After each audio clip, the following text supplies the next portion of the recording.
Good afternoon, everyone. A huge, warm welcome to everyone in the room here and to the hundreds of people that we have watching this event being streamed around the world. We have what I think is an incredibly important afternoon of panel discussions here this afternoon, where we are going to be talking about something that is fundamental to a sustainable future. It's crucial for our individual health and well-being, both physical and psychological, and it's a no-brainer when it comes to what society can unlock, and that is the power of the bicycle. We are in a unique position here in Scotland right now, a position to show the wider world, the political world, the sporting world and far beyond, the power of harnessing a sporting event and affecting real, concrete, sustainable change for the future.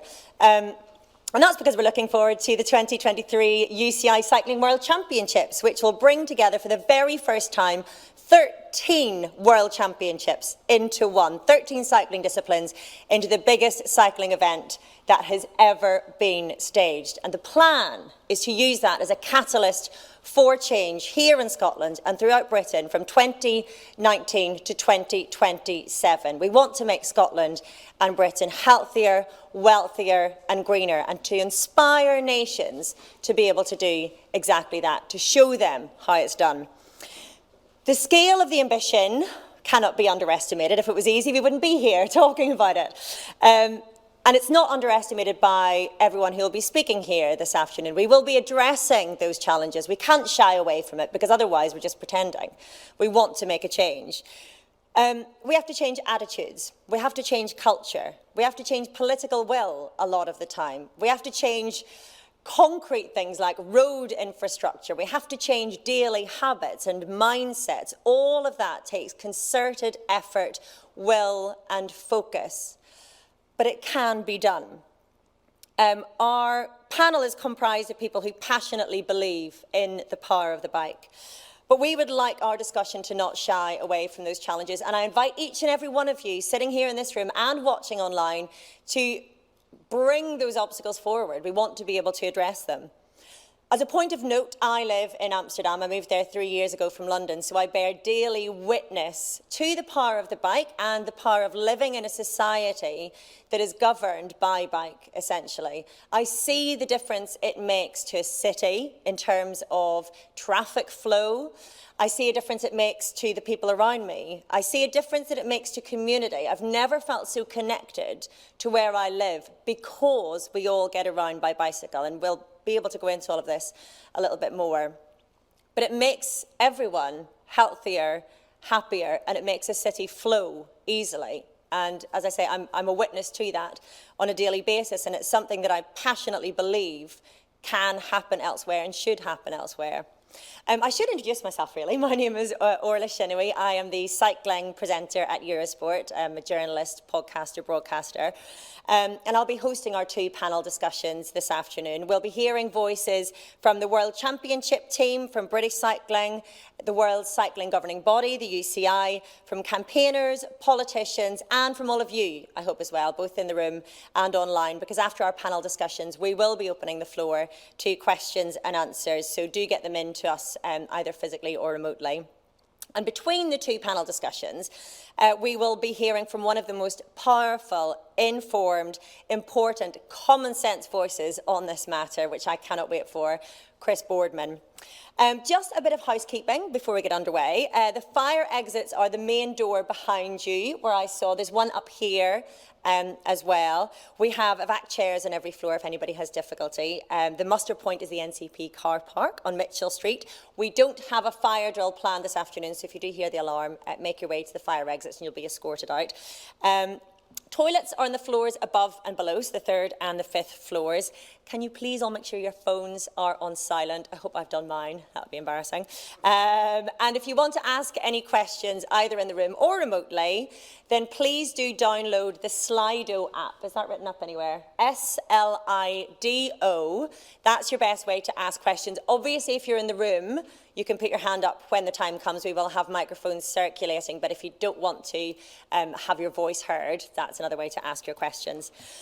Now, as I have already mentioned, the catalyst for this discussion is not only COP26, but the upcoming 2023 UCI Cycling World Championships. In just a moment, I'll be welcoming Paul Bush from the 2023 Cycling Worlds.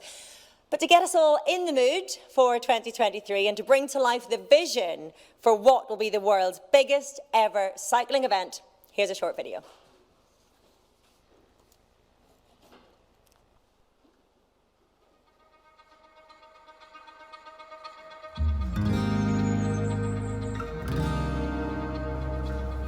You don't need to do big things to change the world.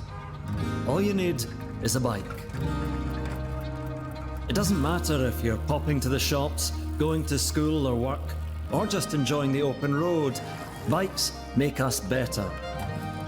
And the more of us that get in the saddle, the better the world gets. Our health, our communities, our climate. All for the next generation. That's what we're celebrating. The power of the bike. Glasgow and venues across Scotland will host the first event of its kind, never seen nor cycled before. Elite and amateur riders from more than 120 countries will come together to compete across 13 disciplines. It's one mega event where Scotland will welcome the world with open arms, dreams will become reality, and more than 150 world champions will be crowned. Around the globe, over 1 billion people will watch the action and fall head over heels in love with cycling.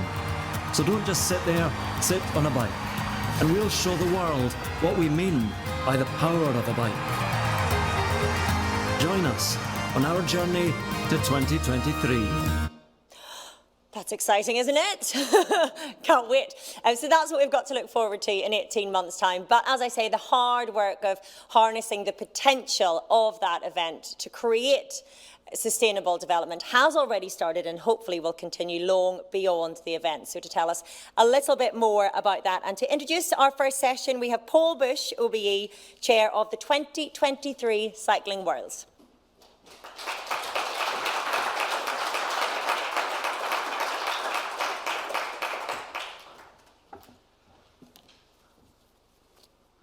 Thank you, Orla. Good afternoon.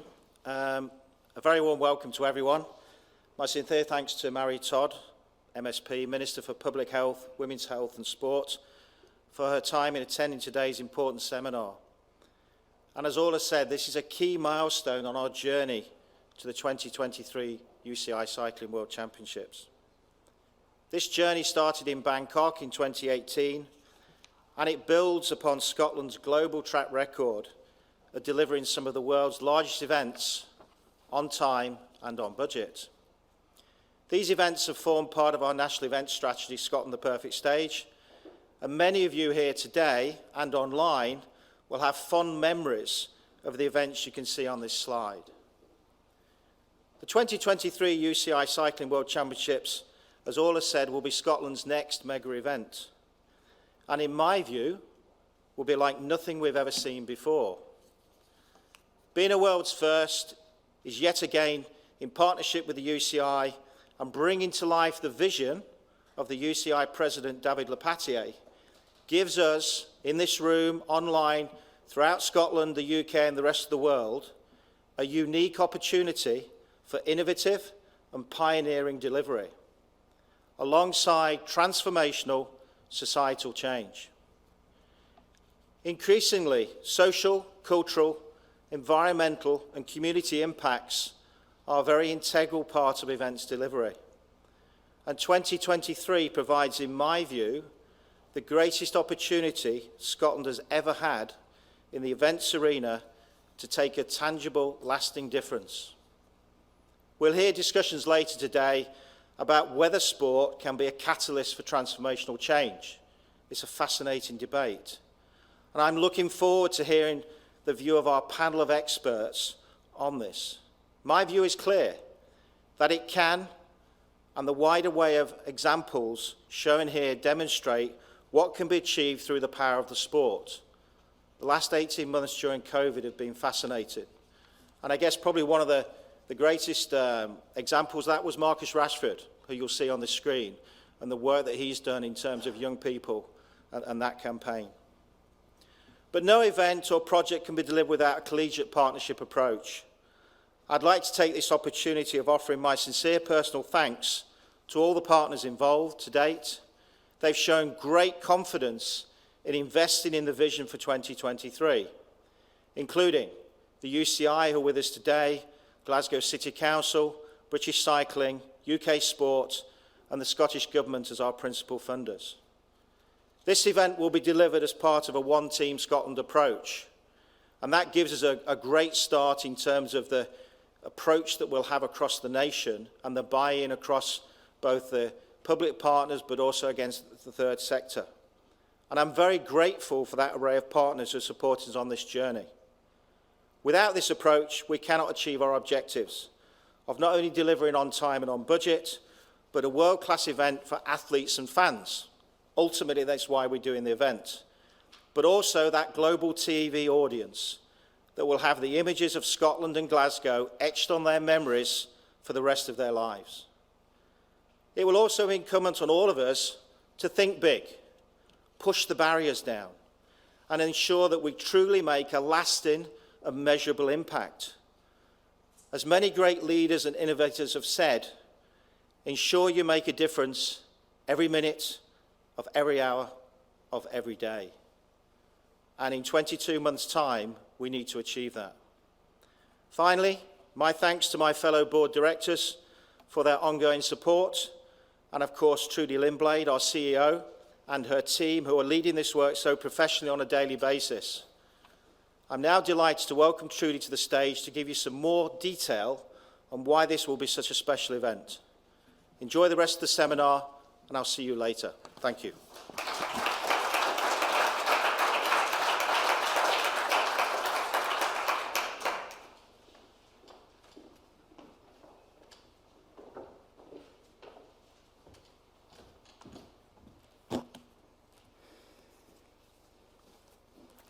Good afternoon, and thank you, Paul.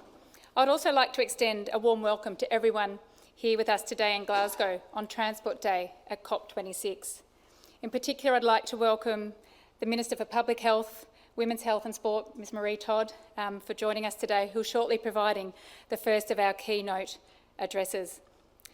And to all the panellists who've made the time to share their story about the power of the bike with us today. I'm very much looking forward to the discussion and perhaps a little debate about the power of the bike and it being a catalyst for change. I'd like to welcome our virtual audience who are tuning in from Scotland and around the world. It's really great that you're able to be with us today. I'm going to spend about 10 minutes providing a high-level overview of the 2023 UCI Cycling World Championships. It is still a new event, and some of you will know a little bit, some of you will know a lot, and some of you may not know much at all. So hopefully you'll leave here today inspired and advocate and ready to support us on our journey. So why is this event important to cycling, but also to Scotland and beyond? The impact and influence of sport and major events on society means it's a great vehicle to highlight major issues and opportunities and act as a catalyst for change.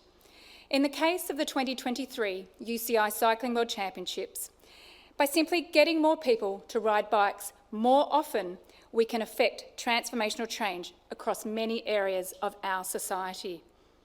Our policy ambitions in this regard are bold, but we must be bold to ensure we give ourselves the greatest chance to be successful in influencing where possible and creating change through this event. With this in mind, we are not just creating a new major event.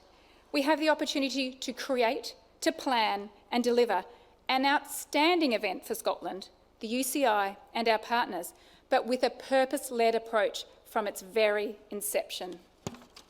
So with this in mind, what is our vision for the 2023 UCI Cycling World Championships? Well, in my view and in the team's view, 4 words can describe this: power of the bike. Our vision is that everyone should be able to experience the freedom riding a bike can bring to our lives. Think about the last time you rode your bike. How did it make you feel? I jumped on my bike this morning and rode the short trip from home on the south side of Glasgow into the office. It was a bit stressful, had to get the kids to school, had to do all of those things. By the time I'd ridden my 15 minutes on my wonderful e-bike from Brompton, it was the best experience I'd had. I felt so much better for the day, and it just makes you feel good. So the humble bike has a significant role to play in generating long-lasting behavioural change that will contribute to Scotland and countries around the world being healthier, wealthier and greener. On the face of it, it's really simple, but we know it's not, and we can't do this ourselves. We will work collectively with government, its agencies and our event partners and the cycling community through the One Team Scotland approach to drive our ambition so we have real, tangible outcomes, not just before, not just during, but also after 2023. I'm very pleased to say that the Minister will share with you shortly some of the early achievements inspired by Scotland's hosting of this championship so far. So, now that I've set out our vision, we cannot achieve success if we do not create the stage for us to deliver our ambition. At the heart of what we are planning is an incredible inaugural edition of the World Championships, which Glasgow and Scotland are proud to be hosting for the first time. We're working hand in hand, as you heard from our chair, with the UCI to create a blueprint for the future. How often do you get to work and be involved in something for the very first time and create something that will hopefully be around for many, many years to come? This event will be held every 4 years in the preceding year to the Olympic Games. It will be a prestigious international showcase of the world's best cyclists in world-class venues with a fair and authentic playing field where the results are determined by the athlete's performance. Cheered on by fans in sold-out venues, lining the roads or watching from around the globe. The aggregation of 13 World Championships into one mega event provides us the opportunity to create an event of size and scale and to have it as one of the 10 top most watched sporting events in the world. We expect to host over 8,000 athletes who will descend on Scotland in 2023. Over 2,500 of these will be elite, able-bodied and para-athletes, with a further 5,500 amateur athletes, all competing for World Championships glory. So from Glasgow, across Scotland and around the world, I think this slide speaks for itself, so I won't spend a lot of time on it. But as I said, it will be the biggest cycling event in history. We're expected to welcome 1 million spectators in those venues and lining our roads. 1 billion more will watch and be inspired around the world. It is our mission to have new audiences engage with cycling through our event, which I will talk about more shortly. So, bringing 13 World Championships together showcases the depth and breadth of the sport of cycling. Many of you in this room come from different aspects of the cycling landscape. You know, it's from the fast pace of the road and the track to the thrills and skills of BMX freestyle, trials and flatland, the beauty of artistic cycling, the amazing bike control of cycleball and artistic, and to the pace and, I call it mayhem, of charging down and through mountains on your mountain bike. This World Championships will thrill, it will excite, and it will intrigue. World-class venues. In August this year, with 2 years to go, we unveiled the 5 iconic Glasgow venues that will play host to 13 of the World Championships. The beautiful Kelvin Grove Park, which honours Glasgow's reputation as the Deer Green Place. It will host the BMX Freestyle, BMX Flatland and Trials. BMX racing will head to the Glasgow BMX Centre in Knightswood, while the Emirates Arena will host the indoor cycling, awe-inspiring artistic cycling and cycleball. The Sir Chris Hoy Velodrome will come alive with track cycling, and George Square will host the finish line of the road cycling events. In late September, we announced Dumfries and Galloway in the south as the host region for the Paracycling World Championships. The region lays claim to introducing the first pedal-driven bicycle to the world, and we are excited to be working with them and take advantage of the stunning cycling terrain to showcase the athletes competing on single bikes, tandems, tricycles and hand cycles across the varied paracycling disciplines. Sport is an enabler for bigger conversations to be had.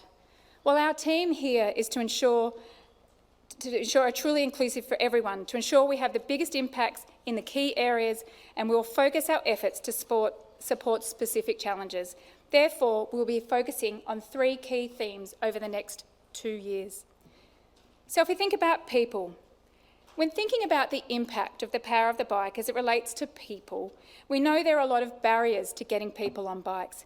Creating a nation of cyclists starts with every new generation, but 1 in 3 children haven't learnt to ride a bike by the time they get to secondary school. 150,000 children in Scotland don't have access to bikes at all. So we've appointed 5-time UCI BMX and track cycling world champion Chennaoui as our ambassador for children and young people.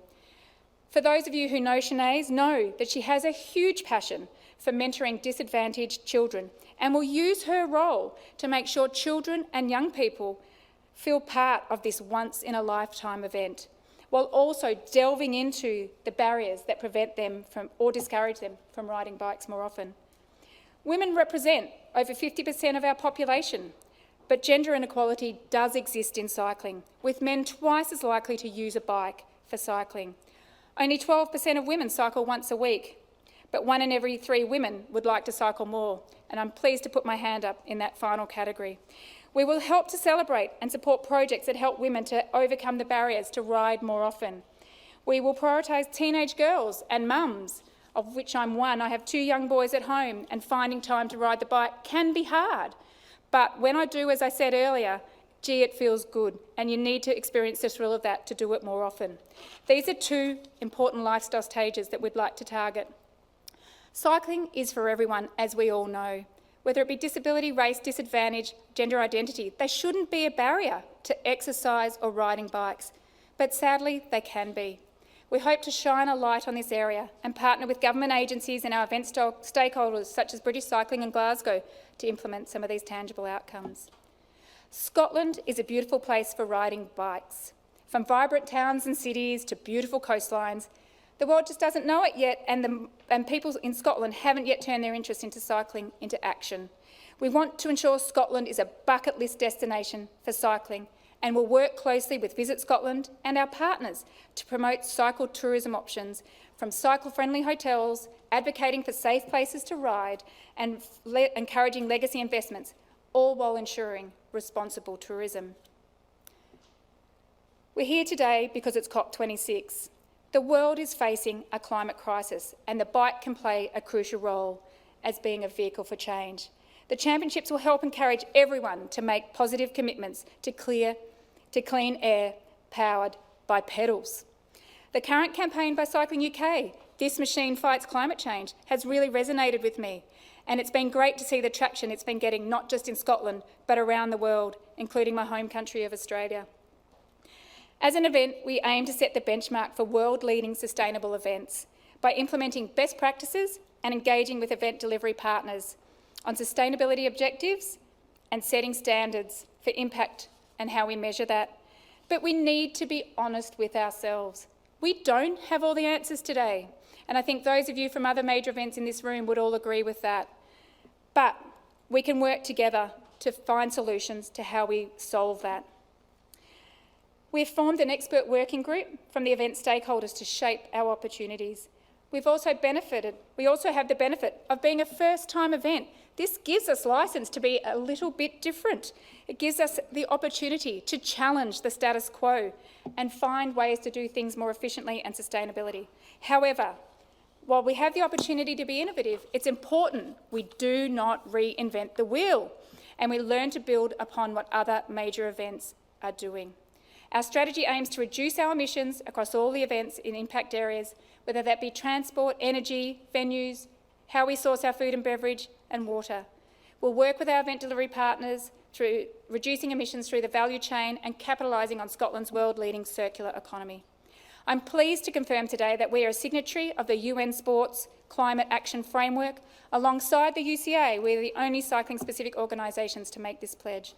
As a short-lived event, it is vitally important we do everything we can to support the race to zero and supercharge Scotland's 2045 net zero target. So working in collaboration with Scottish Government, cycling and our wider partners, the Championships will amplify and unify existing work and activity in Glasgow and Scotland across 6 important policy areas. It's critical as a country there is a long-term vision for cycling, and we cannot do this without our partners and the many agencies in the room today. The Minister will outline the importance of the One Scotland approach shortly and how the Scottish Government's leadership is vital on this. So, the time is now. While the effects of the pandemic over the last 18 months have impacted the world in a way none of us could ever have imagined, it's important we take an optimistic outlook. We have the opportunity for the Championships to build on the recent momentum of people rediscovering the power of the bike during the pandemic and support the nation in its sustainable and healthy recovery. We look forward to staging the UCI Cycling World Championships in Glasgow and across Scotland in August 2023, and I hope that everyone in this room and those of you watching virtually will join the journey with us. Thank you very much for listening today. I hope you understand a little bit more about this incredible event, and I'm now very delighted to welcome Maree Todd, Minister for Public Health, Women's Health and Sport, to the stage. Thank you.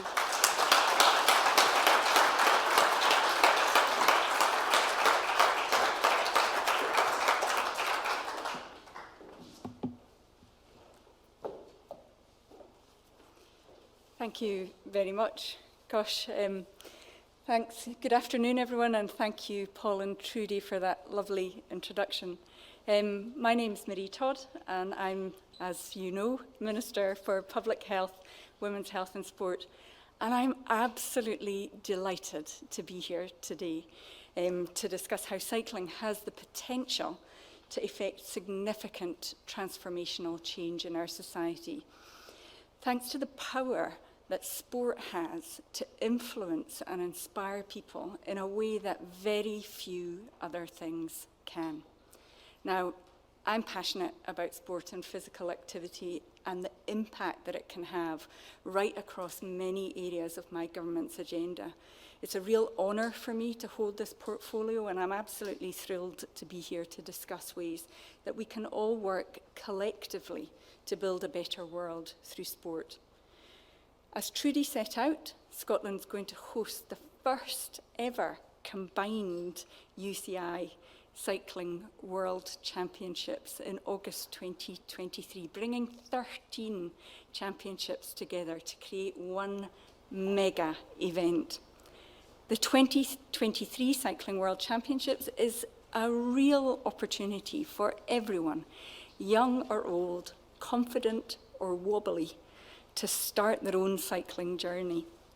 Cycling represents one of the planet's great hopes to shift towards lower or zero carbon methods of transport and to address some of the greatest threats to humanity: climate change, air pollution, and premature death from inactivity. These championships can be a catalyst for change right across Scotland.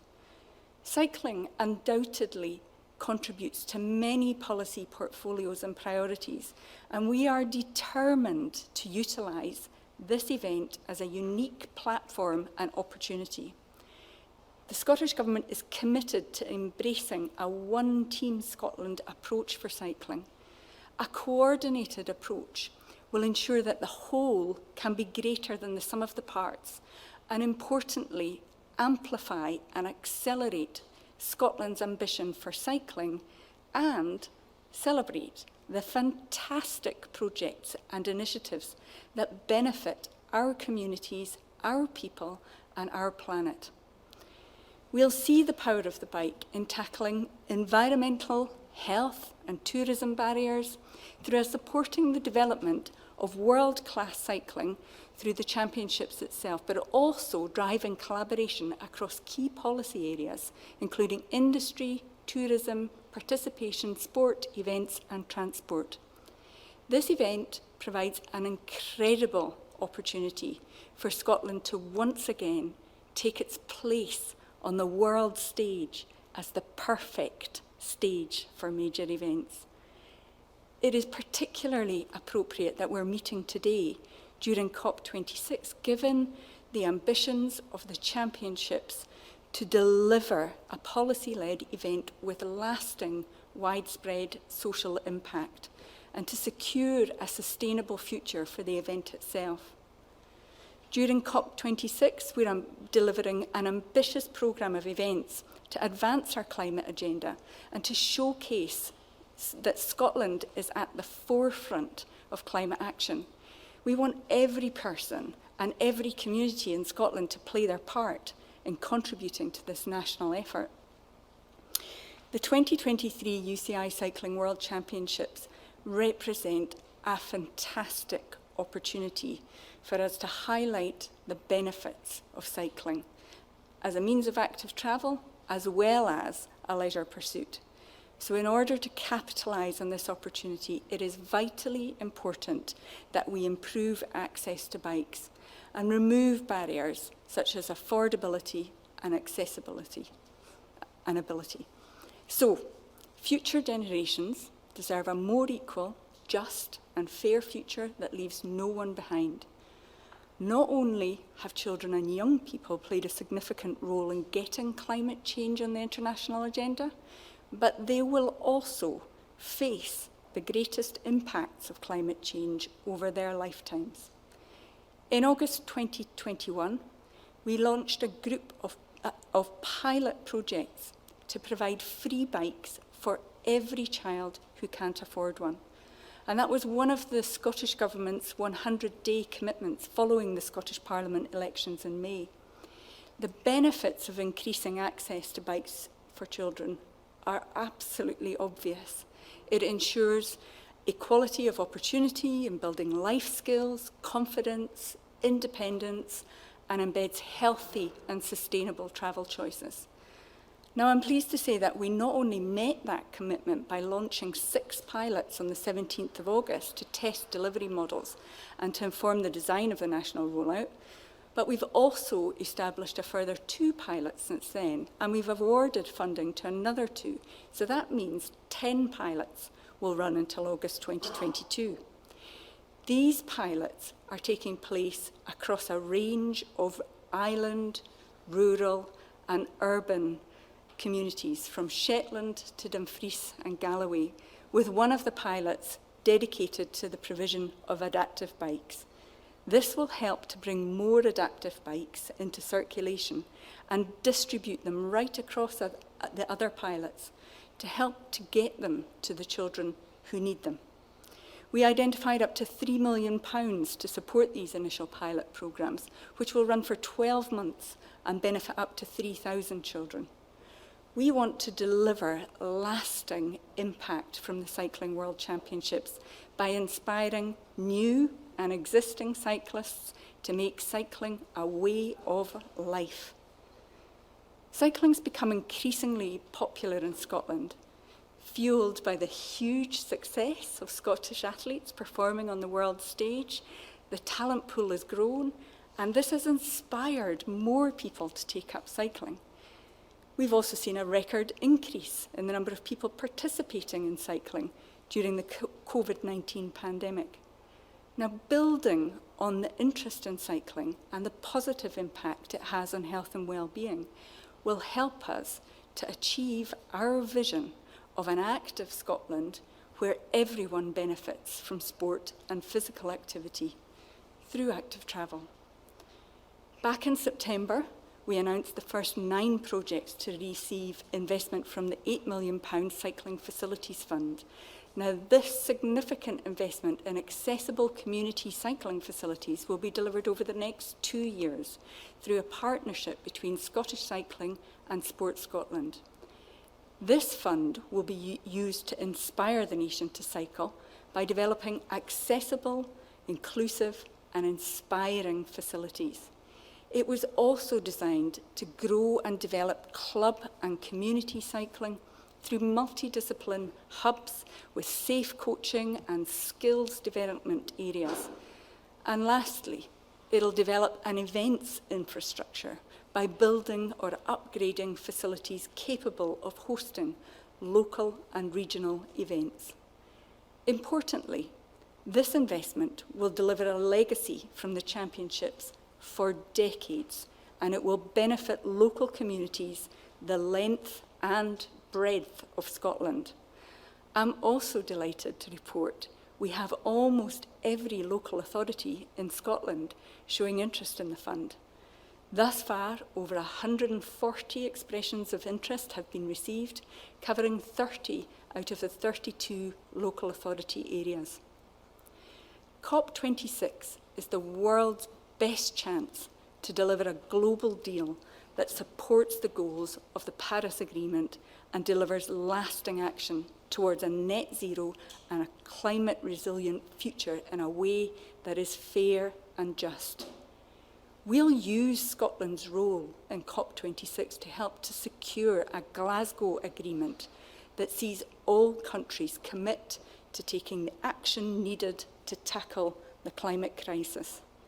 Scotland has the most ambitious legal framework for emissions reduction in the world, and we are leading the Edinburgh process to ensure a whole-of-government approach to tackling biodiversity loss is adopted globally. As a result, Scotland's emissions are down by 51.5% since 1990, and we continue to outperform the UK as a whole in delivering long-term emissions reduction. The update to our 2018 climate change plan, published in December, puts Scotland on a pathway to meeting its world-leading targets over the next decade, and it includes over 200 policies and proposals which will drive our delivery. Now, being active and taking part in sport are amongst the very best things that we can do for our overall physical and mental well-being. It brings communities together and it supports the well-being economy, which is absolutely central to the Scottish Government's COVID recovery strategy. Cycling in particular can have an impact on our ambitions to achieve net zero, and a modal shift in journeys to cycling could have a huge impact here. So that's why we've committed to increase the proportion of Transport Scotland's budget spent on active travel initiatives so that by 24-25, at least £320 million, or 10% of the total transport budget, will be allocated to active travel. By taking an innovative and collaborative approach to investment in cycling, we can harness the power of the bike, and we can encourage communities right across Scotland to realise the many health, environmental and economic benefits of riding a bike. This record of increased investment on active travel will accelerate progress towards our ambitions for an active nation and our commitment to reduce car kilometres. This underpins the generational step that we now need to take in how we choose to travel in order to tackle the climate emergency and improve health. We'll use this record level of funding to increase the amount of active travel infrastructure in Scotland, including through the Places for Everyone programme. And as a result, we will create, repair and improve a Scotland-wide active travel network to ensure that every town has access to high-quality, segregated walking and cycling network.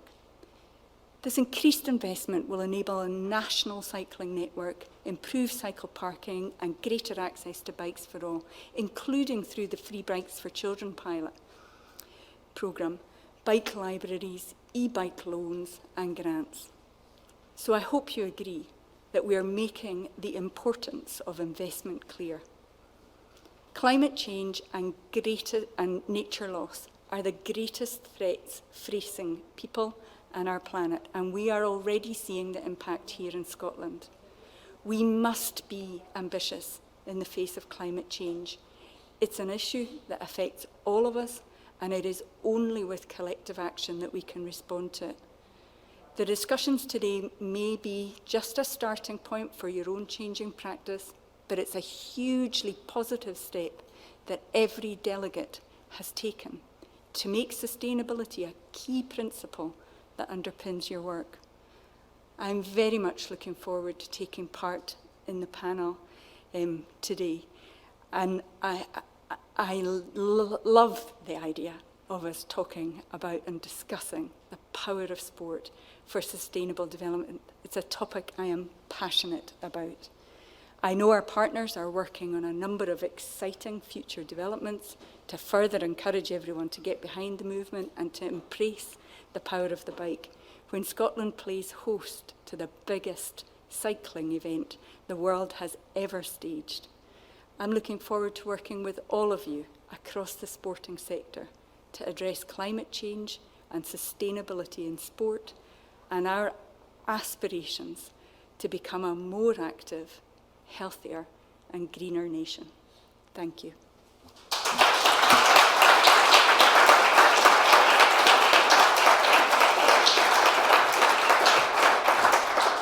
You can probably stay up here actually if you like. Thank you very much, Maree. Let's get this cracking then, shall we? Let's discuss exactly how we get on with the no-brainer, essentially, of getting people on bicycles, getting our communities, getting our societies moving better, and harnessing the power of the bike. So I'm going to welcome our panellists. Maree, as you've heard from already, we have Enrico Della Casa, the Vice President of the UCI, the International Cycling Union, the sports governing body. If you can come and join us on the stage. Hannah Dines, 2016 Paralympic cyclist, sports pundit and writer. Coming up, Hannah Dan Redding, Head of Sustainability at Right Formula, the Sports and Entertainment Marketing Consultancy. Peter Crowson from the Young People's Panel at Scottish Cycling, and Nick Chamberlain, Policy Manager at British Cycling. If you could give them a round of applause, please. Thank you. And as we welcome our guests on stage, allow me to remind you the title of our first discussion. It is The Power of Sport for Sustainable Development. And I want, where possible, to ditch all the sound bites. I want to get rid of jargon. We want to talk in concrete, real terms here. Sustainable development is essentially, isn't it, change for the better that can be built on. Change that is lasting, whether it's for women or for young people or for whole communities. And it's an improvement in health, in education, in social inclusion. And of course, given the context of where we're speaking, for climate change as well. So I'm going to ask the panel to do a quick introduction of themselves, please. And given that we're talking about the UCI 2023 Cycling World Championships being a catalyst for change, what do we mean by change? What does change look like to you? Hannah, kick it all off. Okay, great. I don't know how this works because we're like sharing a microphone. I'm afraid so, yes. But yeah, I'm a Paralympic cyclist. I'm a trike rider. And I think when everybody thinks about bikes, they think about two wheels. So they don't necessarily think about people who cycle with their arms, or like me, people who cycle who need a little bit of balance help with a third wheel. So for me, change is just people realising that yeah, it's this machine fights climate change is not just two wheels. It's hand cyclists and tricycles, and that goes for sport as well. I'm so excited that we're going to have an integrated event because I believe in integration, because you maybe turn up to see Katie Archibald winning medals on the track and you accidentally see me winning the road race as well, fingers crossed, on the trike. But it's really important that you remember that disability exists. We're here, we have a voice. I'm very glad that you're letting me speak today, but we are included in this climate fight. Don't forget that. Thank you. Thank you. Yeah, hi everyone, Nick Chamberlain, Policy Manager at British Cycling. I'm going to continue Hannah's theme, if that's all right, because I think that the quickest way to a sustainable sport is an equitable sport. So it is absolutely the same. You know, we need to make sure that cycling, both as a sport and then my other great passion, cycling as a means of transport, is reflective of everyone in our society, because then everyone cares about it and everyone has a stake in it. And for Scotland in particular as well, you know, my other great passion, which is the countryside and the outdoors, it's exactly the same thing. If people don't do it and they're not part of it, they don't care. And if they don't care, they can't come on that journey with us to make the world a better place. Yeah. Thank you. Thanks. Hi everybody, I'm Dan Redding. I come from it from slightly different angles. So I have come from World Sailing, which is the International Federation of the Sport of Sailing, so having delivered multiple world championships as well as in different sports, but specifically the sustainability aspect of it. I'm also co-chair of the UNFCCC Sports for Climate Action Framework, so where we have multiple sports all pulling together to take action on climate. So I think change for me, having seen some of the talks previously and what we're talking about today, 15 years ago wouldn't have been on the agenda. So very much integrating it into the sport, into the industry, through the grassroots. And we heard a few comments about sport has this fantastic ability to engage and motivate. So I'm really thrilled that it's a topic really high on the agenda for the event that we're going to see in a couple of years.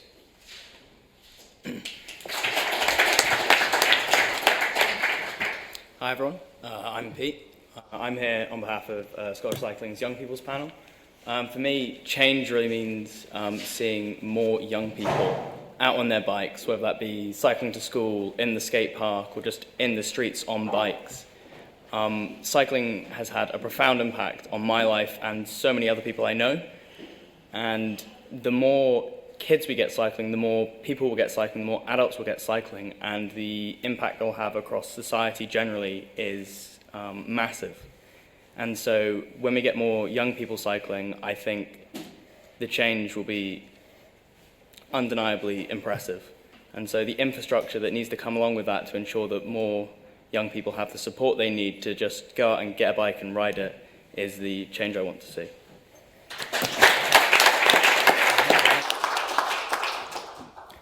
I'm Enrico Della Casa. Good afternoon. I'm a UCI Vice President. I'm from Italy, so sorry for my Latin accent. Perfect, beautiful. Love it. Bringing a bit of sunshine. Thank you very much. On behalf of the UCI, I would like to, and the President, David Lapartien, would like to thank you very much for this kind of invitation. And it's a very important meeting, I have to say, because for us, change is important, it's crucial. And as you said, young people on the bike, more people on the bike, it will be fantastic for all of us. Then we can go through all the program, but we have a lot to say about that. Thank you. Thank you. Thanks. My name's Maree, Todd. I'm Minister for Public Health, Women's Health and Sport. And I said it in my introduction, I want to see a healthier nation. I want to see people more active. I want our country to be greener and fairer. And I think actually cycling delivers on all of those. So I want more people to discover and rediscover the joy of the bike and get out there cycling, come from the Highlands, so there's no better place to be out and about and connect with nature and feel the wonderful experience of being fit and active in the amazing environment we live in. So, thank you. Maree, since you've had a bit of a run-up to this, I'm going to start with you. We're talking about something that's quite conceptual, and that's the danger, I think, with anything like this. And we're talking about sustainable development and harnessing power, and we're really talking about getting people on bicycles, aren't we? How do you think the World Championships in particular can affect that change? What would that change look like if it was a success in 2027? So what would it look like? I mean, so I suppose the easiest way for me to communicate that, I spoke to you before at the beginning of the event. I went on holiday to Copenhagen a few years ago, right? And as I walked around in Copenhagen, I knew I wasn't in Scotland because everyone around me was lean and athletic and fit. And that is what I would like to see in Scotland. So I'm not sure we'll see it by 2027, but at some point in the future, I would really like to see a Scotland that was fit and healthy. And I think cycling is a way that we can deliver that.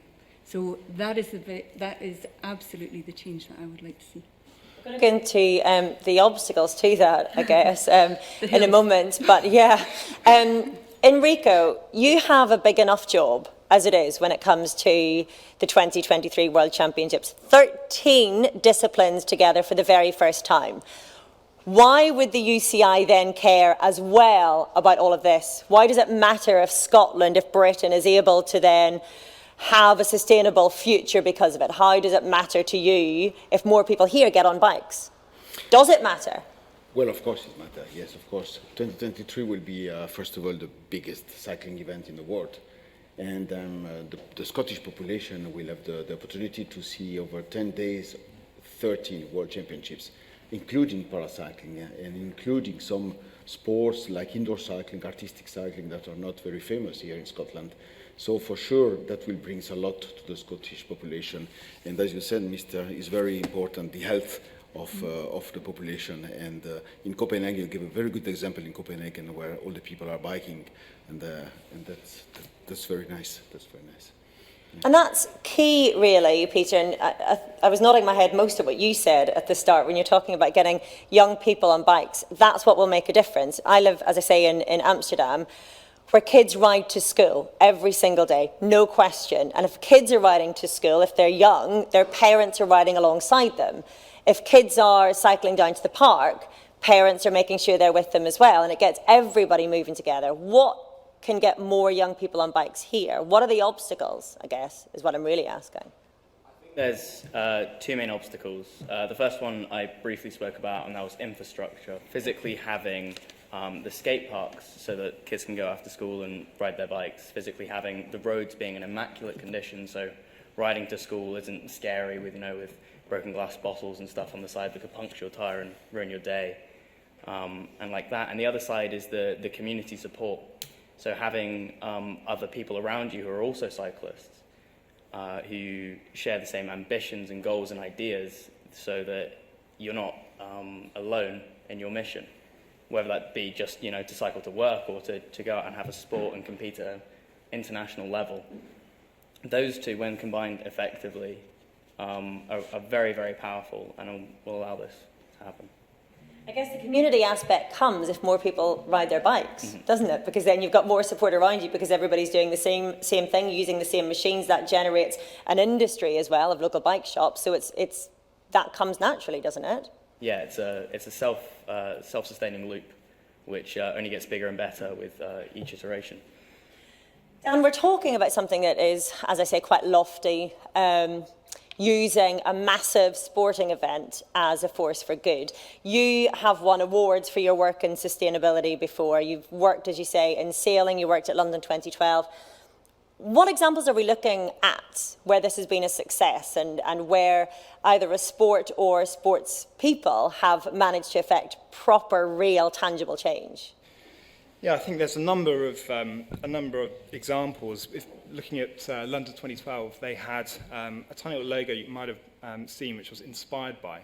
So prior to the event, there was all sorts of initiatives that linked to the sustainability aspects of putting on this mega event and dealing with different NGOs, and they're inspired by 2012, and then there's some legacy afterwards. So there's lots of multiple small examples around London and in the UK. I think when it comes to World Championships, it's looking at, first of all, on a grander scale, what are the key spheres of influence? I think that's where we start. So when we write strategies for events or for sponsors, etc., what's the sphere of influence? Is it through your athletes? Is it trying to get more grassroots, younger kids into the sport? So really mapping out where the opportunities are, and then looking back at if there's ways to engage with industry. So an example which we had ahead of Paris 2024 within sailing, we put something together which was called Challenge 2024, which was essentially a challenge to the marine industry to move away from combustion engines which were used on support boats, as we identified that as a significant amount of carbon emissions from the sport of sailing. And from that, there's all of this innovation, and essentially the companies could see that there was larger contracts available to supply Paris, so they would invest in the technology to create electric or even hydrogen-propelled boats for the support fleet. So I think there's direct correlation between the challenge and then what industry came up with, and those boats can be used by the RNLI, by military, by recreational users globally. So I think using large sport events as a catalyst for some innovation is definitely something that hopefully we can achieve with UCI, World Champs and other big sporting events. Nick and Hannah, before you come to you, I want to pick up on that point, Enrico, because cycling as a mode of transport is very sustainable, but as an industry, as a global competition, it's not really, is it? If we look at the Grand Tours, for example, we have teams flying in from all around the world. We have support vehicles, we have team vehicles, we have huge buses and huge trucks that have to make their way all around countries. It's not a very green sport, really, is it? Yes. Well, I agree with you. In fact, with the big tour, like Tour de France, Tour of Italy, of course, we have a lot of vehicles, a lot of vans, a lot of cars. But nevertheless, we are trying more and more to have electric cars in a bunch. We also have some motorbike, electric motorbike, following also the big events, so the big stage races. And therefore, we are doing our best in order to step by step to change this habit to use big vans and petrol cars, actually. So we're working on that. And, you know, cycling is a very complex sport. It's not only Tour de France and Tour of Italy. We have also mountain bike. We have also track cycling. And in every sport, we are trying to use more and more electric vehicles. Like on the mountain bike, we used to have a motorbike in front of the bunch to open the race. Now we are using a full electric motorbike on the track as well. So we are doing in every our disciplines some efforts to be more and more sustainable. Nick, you work at British Cycling and you deal with the elite side of the sport as well as the grassroots. What kind of a difference, given that you try to inspire the country to get on their bikes day in, day out, what kind of a difference can an event like 2023 make? Because you're trying to do the job already, aren't you? Yeah, I mean, we're incredibly fortunate, aren't we? We're in a sport that does have a very high and a very positive profile and has done, you know, over the last decade. I think, you know, to touch on points that Maree made and Paul and others in the early addresses, you know, these big major events are a catalyst for big conversations, and I think that is absolutely critical. I think we've, you know, to touch on Dan's point, to give you a cycling relevant example, the Grand Départ of the Tour de France, when we brought that to Yorkshire in 2014, you know, the conversations leading up to that, you know, Yorkshire was not a place, yes, it did have a real, you know, association with certainly road cycling back in the, you know, 60s, 70s and 80s, but hosting the Grand Départ was a massive community effort. Schools and clubs and communities and people got involved. And it really did turn, you know, that part of England into a cycling passionate place.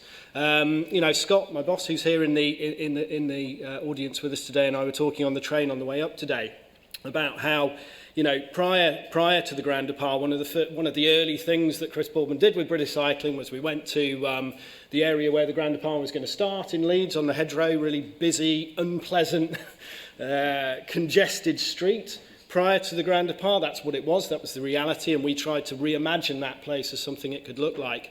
And if you go to Leeds now, that amazing ambition and aspiration has been realised. Now, that wasn't entirely because we hosted a big sporting event, but that big sporting event concentrated minds, it got people together, it was a catalyst for change, and that's exactly what we're now seeing, you know, in fifth gear up here in Scotland with 2023 as an objective in the future. And that's a very admirable thing to have achieved, but it has to be bigger than one city centre, doesn't it? Because we can't have, for example, bike lanes that take you one direction and that's it. We need an entire network of safe, sustainable cycling because, I mean, I've seen the difference it's made in Yorkshire, certainly in terms of cycling fans. You know, and we've got amazing cycling fans in this country, and anytime we have a bike race, the roads are absolutely lined, we've got flags, we've got children, all the schools come out. What we need, arguably, though, is not necessarily more people in Lycra, great as that is. We need more people in their jeans and their jumpers and their trainers just getting about every day. That's really how we need to harness the World Championships, isn't it? Yeah, absolutely. And we, you know, I'd say, yes, we need all those things. We also need all the people who do wear Lycra and enjoy doing it to then wear their jeans and their normal clothes to get around and do the short journeys themselves. So again, it's the same people. We're having the same people. It's the same conversation all the time. We're not talking about different people here. And actually, cycling you know, has got a great track record of, in the past, when I started, late 80s, early 90s, most of the people who raced also rode everywhere by bike. That was their form of transport. We've got to try and embrace that past again. But you're right, you know, we've got a whole nation to change. There's wonderful work happening in Scotland. There's wonderful work happening in Wales. There is some fantastic work happening across the English regions as well. We need to make sure no one gets left behind. You know, the sport is limited. A national governing body like us is limited, but we can be powerful and visible cheerleaders for what we want the future to look like, the future that Maree outlined earlier. When you're talking about getting the people in Lycra into their jeans as well, it just makes me think of the huge, I feel, cultural shift, Hannah, that we need in this country, because we have a divide. I was going to say whether we like it or not. I don't know anyone who would like it, but we've got a divide between drivers and cyclists. You know, and in other countries like the Netherlands, we've got two words for people who ride their bikes. You've got wielrennen and fietsen. And if somebody who's fietsen is just going around in their bikes every day and not the Lycra, and mostly they're drivers as well. And we seem to have this real clash of cultures in this country that we really need to get rid of, don't we? No, well, I mean, as a disabled person, I really rely on my car because I can't walk very far, and also I can't cycle very far, so it's really important that I do have my car and we embrace different ways of getting around. I think that I have options. I can use my bike when it's a shorter distance for me, and I've got my car and my blue badge when I need to drive miles and miles. That's kind of what that you're one person who uses the multiple forms of transport, that you're not a driver or a cyclist. You're actually embodying what I mean. Yeah, it's interesting from a disability perspective as well that trikes specifically are banned on Scottish trains and also trains all around Britain. So where you could probably commute one way, maybe to work, and then be too tired and come back the way on the train, you can't do that if I'm on a trike. And also, all the infrastructure I face every day, if I wanted to maybe change from my Lycra to my jeans, I can't fit in many of the cycle paths. And there are policies and guidance that say, you know, you need wider cycle paths. But even just the nomenclature, even that Enrico used, you know, and paracycling, it's always, disability is, whether we like it or not, an afterthought. But I need it to be the first thought. And it's interesting, I was watching a train arrive one time at a train station, and someone in an electric wheelchair got off, so they got the ramp set out for them, fine. And then they went off, but the ramp was still there. So then a woman in her pushchair pushed her kid out, and then people with their luggage used that ramp as well, because it's useful. So it's funny because we think of disability infrastructure as an add-on, when it's absolutely not. It's useful for everybody who uses wheels to get around. It's just actually, I think, able-bodied people in general, they don't see wheels as the first mode of transport, but people in wheelchairs or people who find walking tricky do. I mean, people also, all different types of disability exist, especially visual impairment. People with very serious visual impairment can't ride bikes or can't drive a car, so we just have to basically make disability, I think, the first thought, and then we can adapt it for everyone. That's what I have to say on that. Fantastic, and you're such a good advocate for it, Hannah, and I love listening to everything you've got to say about it, because it's always so well thought out. You are an elite athlete as well. How do elite athletes, when it comes to 2023, how should they be using their status to be able to affect change? Because we don't see, I mean, we saw Marcus Rashford on the screen earlier, we saw Andy Murray. We don't have necessarily a big figurehead in cycling internationally who is trying to make sure that the bicycle is translated into something more tangible for the wider world, really, do we? Or am I missing someone and being unfair? I actually think you're probably correct in that. I think if you can see it, you can be it. Both able-bodied and para is really important to just maybe somebody accidentally walking in Dumfries and Galloway sees a race going on and thinks, actually, okay, I actually can do that, or I want to give that a go. Because sport, whether it's eco-friendly or not, looks really cool, and that brings young people or anybody, especially me on my trike. I have so many people stop me and say, I didn't know that existed. Now, actually, we know that paracycling, it's not on mainstream television unless it's the Paralympic Games. It's every 4 years, literally a world championship event where the track or road has never been televised by the UCI in between the paracycling, you know, at the Paralympics. So nobody's going to see it unless it's a local thing, unless I get into my jeans and I cycle everywhere. You know, we do need somebody there, I guess, shouting from their main stage. But we do have to make sure that, like, the television shows it, that we have integrated events like this. I just think basically just people seeing it is really important, whether there needs to be one person or it just needs to be visible. Yeah, that's really important. Yeah. Maree, you're talking about infrastructure, which for me is the most fundamental change that is needed in any society to make that change. Hannah quite rightly points out the width of the infrastructure that we need. Oh, we're having a disco. Is that factoring into plans whenever you're talking about increasing the cycling network and the access network across Scotland? Because one bike lane that fits one bicycle isn't very practical, but it might still tick a box as to what has been promised, if I'm not to be too unfair. No, you're absolutely right. We need to be thinking, and Hannah, you put it beautifully, if we create communities and environments that are suitable for disabled people, they'll be suitable for everyone and welcoming and inclusive for absolutely everyone. That is what we need to do in order to get it right. I think it also takes away that friction that you were talking about between cars and bikes. If there is good infrastructure, the friction dissolves because they're not competing for the same space. And, you know, if I go back again to my trip in Copenhagen, one of the striking things was that the cycle lanes were separated from the walking lanes by a curb and separated from the roads by a curb. So there was no way that people could infringe into the different territories.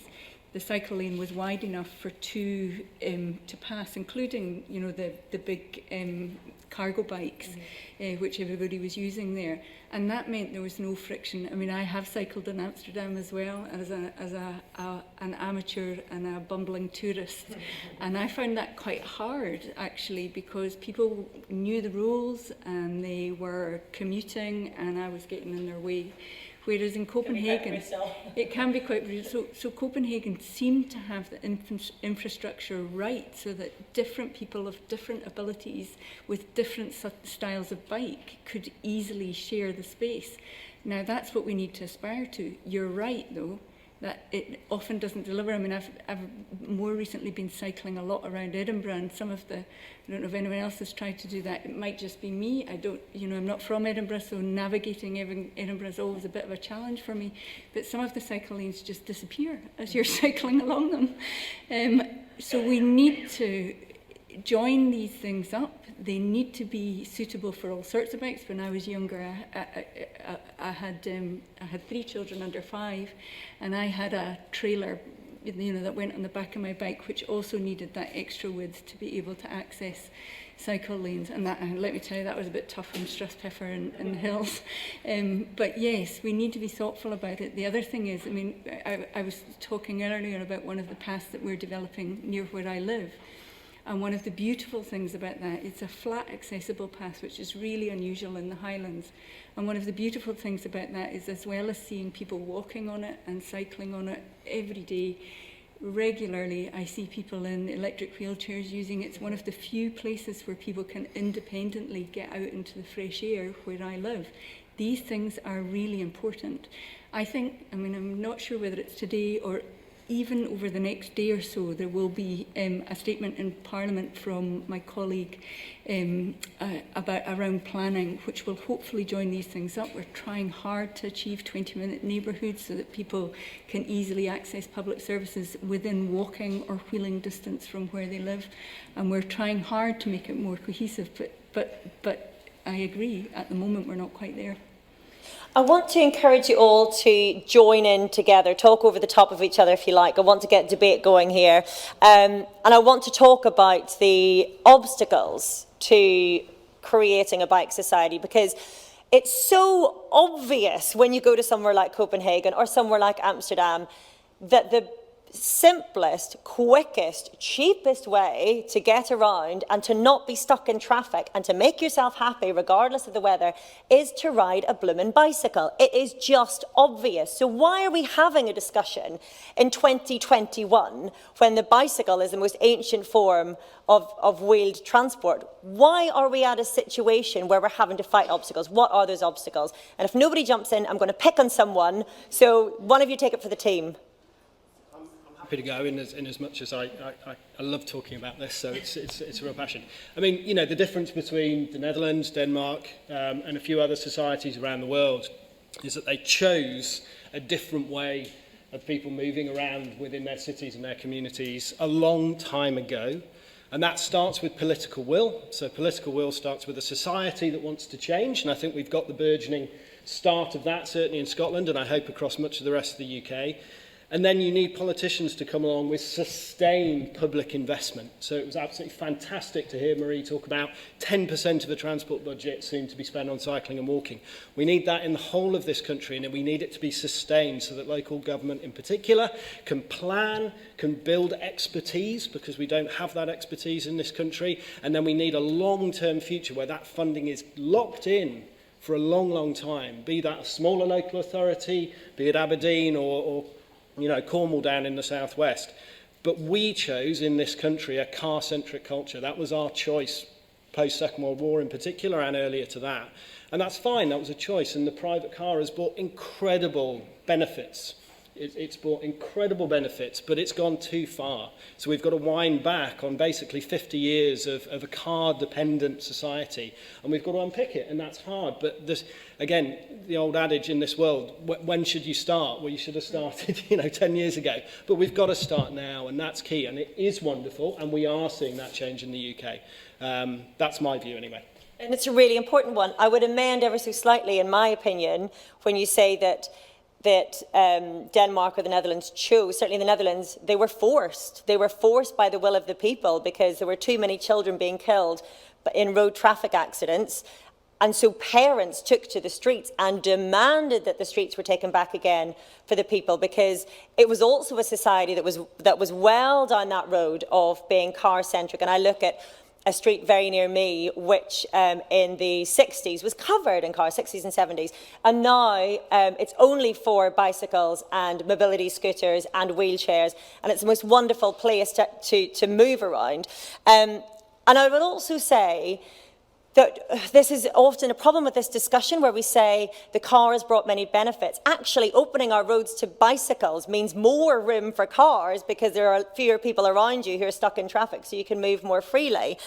But Peter, I want to ask you, because when I'm saying, and when Nick is saying about where this will for change comes from, certainly in the Netherlands, it came from a demand from the people. How do we get young people to care enough to demand that society changes and that there is a better future? Because it feels like that's always where the change comes from, and the energy and the motivation comes from.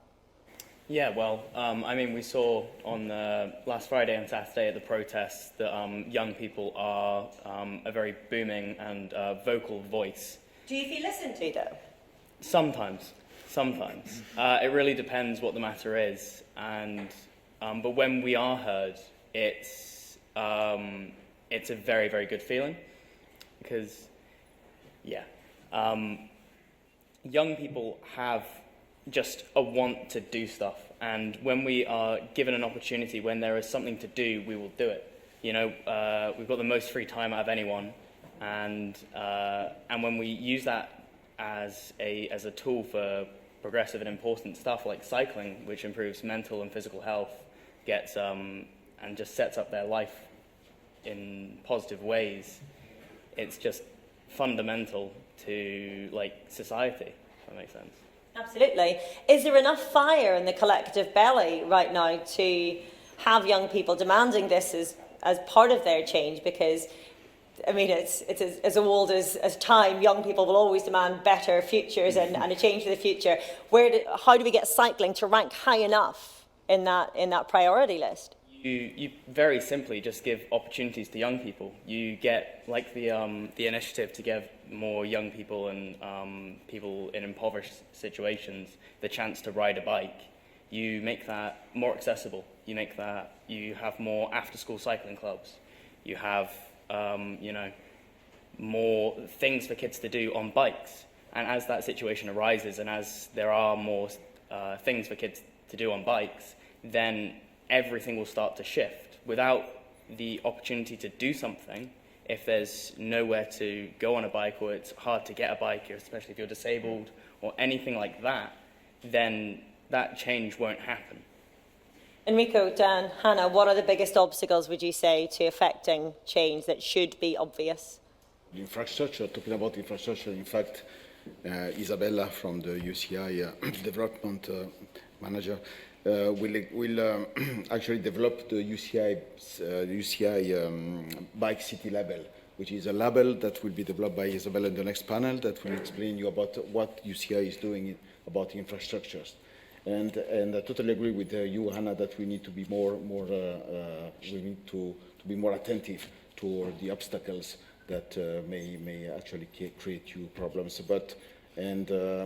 Again, be sure that paracycling is one of the 13 sports in 2023, exactly as the track, exactly as BMX at the same level. So for us, it's very, very important to know that all the disciplines in 2023 will be at the same level.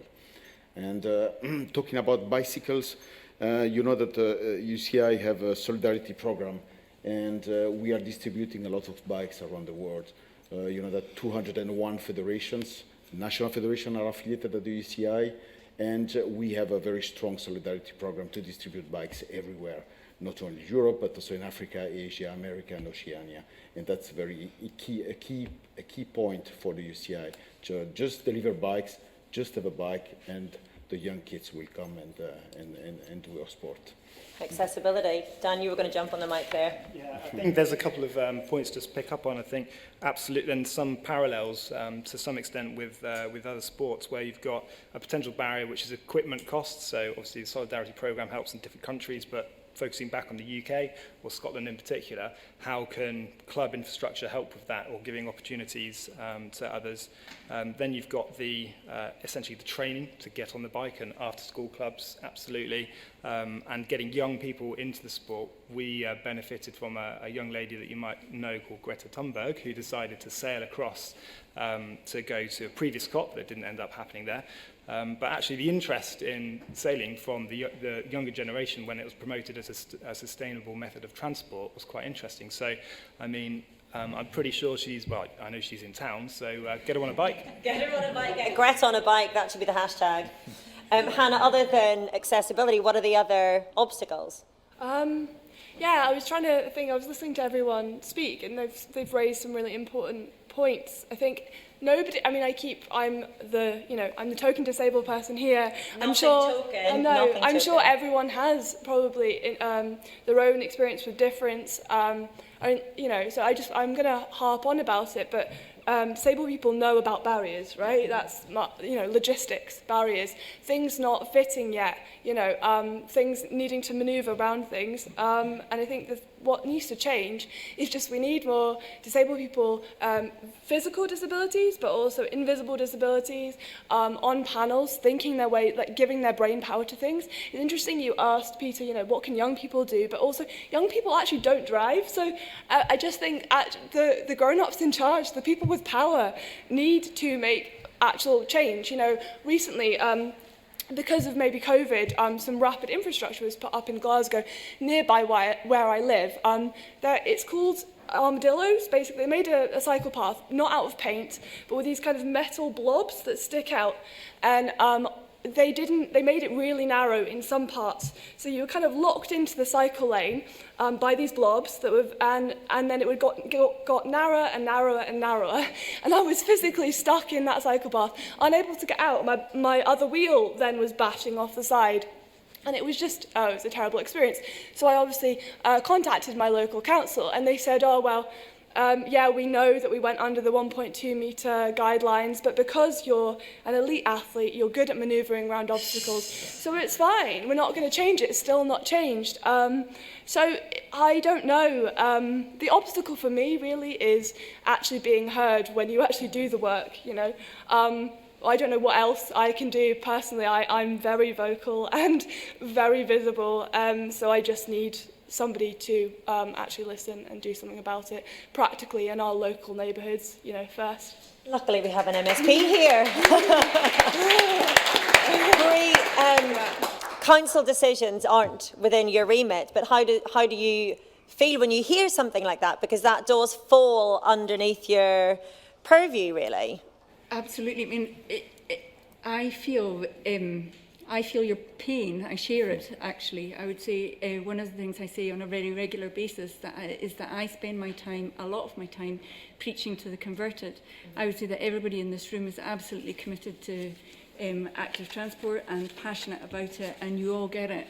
And I spend a lot of my time talking to folk like you, and I need to spend more of my time talking to people who don't get it and making sure that they're thinking about it when they're planning things, that make sure that they're thinking about it when they're making spending decisions, make sure that they are recognising the importance of prioritising active transport as a thread through everything that councils do. You know, so I think it's a really important point you make. On the voice of children and young people and disabled people, actually, I would absolutely agree with you. And our Parliament is not very representative. You know, we made a big effort in my party to ensure that there was more representation from women and more representation from people with disabilities. But largely, our Parliament in Scotland, in common with many other parliaments around the world, is not particularly representative of our population. And we need to work to change that, because you get a different perspective from people who walk in different shoes. I think that's really important.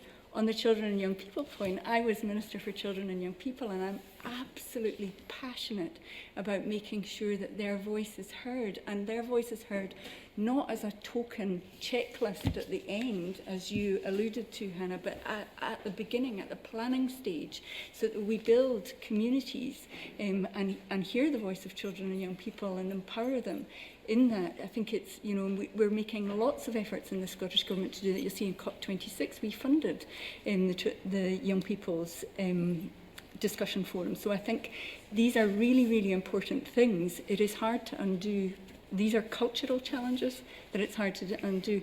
If I could go to a more light-hearted point, I was desperate to chip in on the barriers, because a couple of months ago we had World Car Free Day. So I thought, all government ministers were charged with not using the car for that day. I think the First Minister took the train across to Edinburgh, which must have caused a stir, I imagine, in that carriage. So I decided to use my bike to go to an event across town. And I reflected on it afterwards and thought about some of the barriers. I looked as I was preparing for this event, that statistic that 75% of women don't use a bike. And I thought, well, firstly, my clothes, you know, I had to think carefully about my clothes.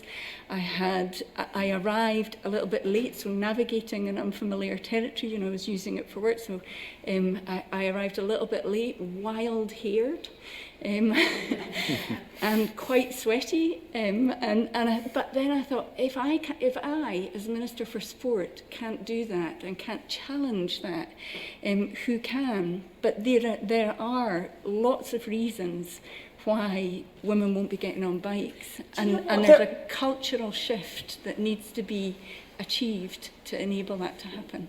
Because there are lots of reasons and there aren't, and actually you moved on to it. The cultural shift is really what's needed, because I hear all the time that women cannot ride bikes because you can't ride in heels and dresses. Really? Because I do it all the time. Of course you can ride in a dress. Of course you can ride in heels.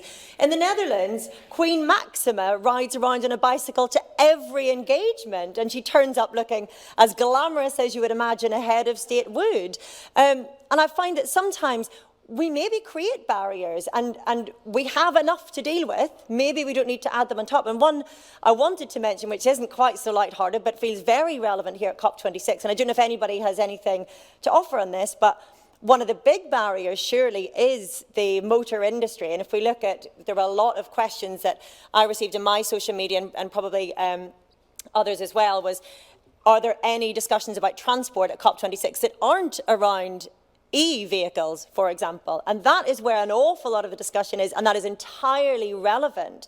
However, that's because it's an entire industry that's been making money off motor vehicles that have to keep making money, and so they're doing it in a greener way, if I'm going to be entirely cynical. And you've got a huge multi-billion-pound industry behind that. Not many people will make an awful lot of money if we all start riding our bikes. There isn't an industry to it. That is an obstacle. And Maree, we were talking about this, weren't we, whereby we really just need government that is for the betterment of the people rather than always listening, as they have to, understand, and that's how the world works, but always listening to very rich lobbyists. Anyone got an opinion on that?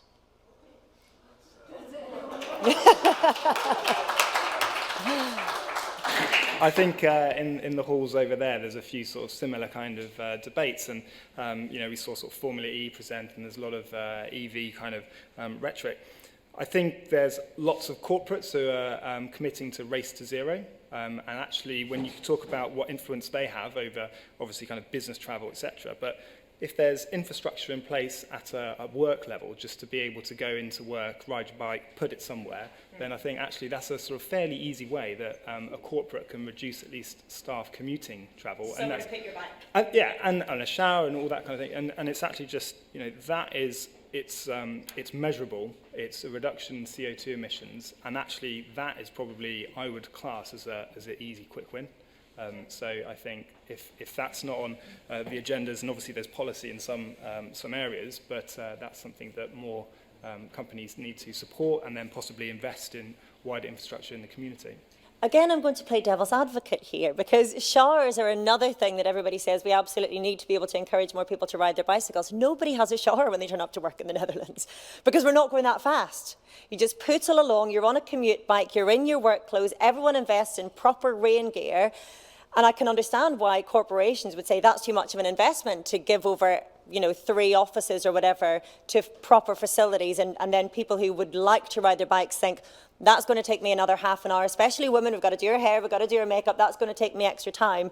And again, maybe we just have to change the cultural conversation around it and realise that riding a bicycle can be as simple as riding a bicycle. Maybe. Anyway, I think we can probably open the conversation to the floor and take some discussion as well from online, if I can get this thing to work. So if anyone in the room has a question, then please do put your hand up and we'll get microphones to you. And I'll have a little look at the iPad as well. We'll take a question from the floor first of all. Scott Dougal from British Cycling there has got his hand up. So I expect this one to be a good one, Scott. Even behind the face mask, I know who you are. I'll just take my mask off, thank you. You can take your masks off to ask the questions, and please do put them back on again afterwards. It was a great discussion, and obviously brilliantly emceed as well, Orla, thank you. I just want a question, I think probably certainly for Maree and Nick, but for the panel, is we tend to frame this debate in terms of urban and town transport. How do we encourage rural communities to embrace the power of the bike to transform how they live their lives? It's a really good question, because bike lanes in rural areas are much more difficult to implement. I represent Caithness, Sutherland and Ross, the furthest north constituency in Scotland, and I just had an email from a constituent just this week asking about exactly that, about investment in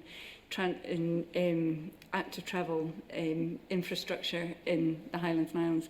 I mean, we've got a lot more road.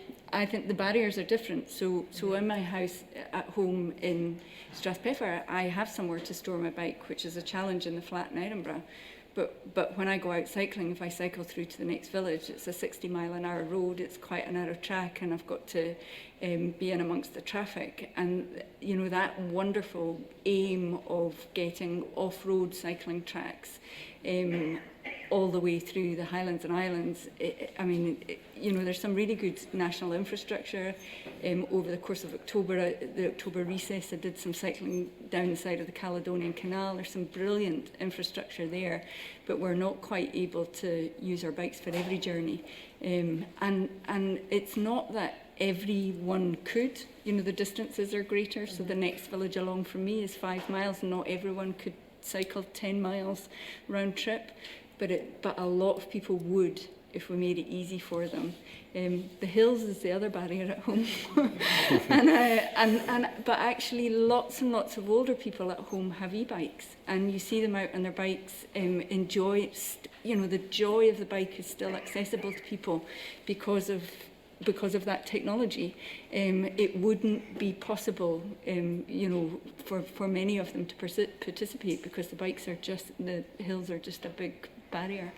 And people talk a lot about the cost of e-bikes, but certainly they're an awful lot cheaper than cars, and I ditched my car for an e-bike. Should there, however, be subsidies, greater subsidies for e-bikes in the same way we see for electronic vehicles? That certainly is something we should consider if we haven't already. It's not, I'll go back and speak to Patrick Harvey next time we have a bilateral and quiz him on that. But absolutely, we should be thinking about that. The other thing is we should be thinking about different schemes, loan schemes and things like so. So one of my colleagues up in Inverness, Drew Henry, was talking about how e-bikes would open things up for young people for quite a large area around Inverness, so lots of young people there commute into college, and our public transport system is not brilliant in the Highlands, and that the use of electric bikes would make the distance that people could cover on a regular journey like that far greater and easier. So thinking about some of these schemes where people could, have a Boris bike type thing, but it was electric bikes, would work pretty well in the Highlands if we could get going with it. You mentioned the speeds on rural roads as well, and we often talk about programmes educating cyclists. What I would love to see is programmes educating motorists, because they're the ones who hold the power and the danger. And I speak as someone who, I drive as well. I don't own a car, but I can drive.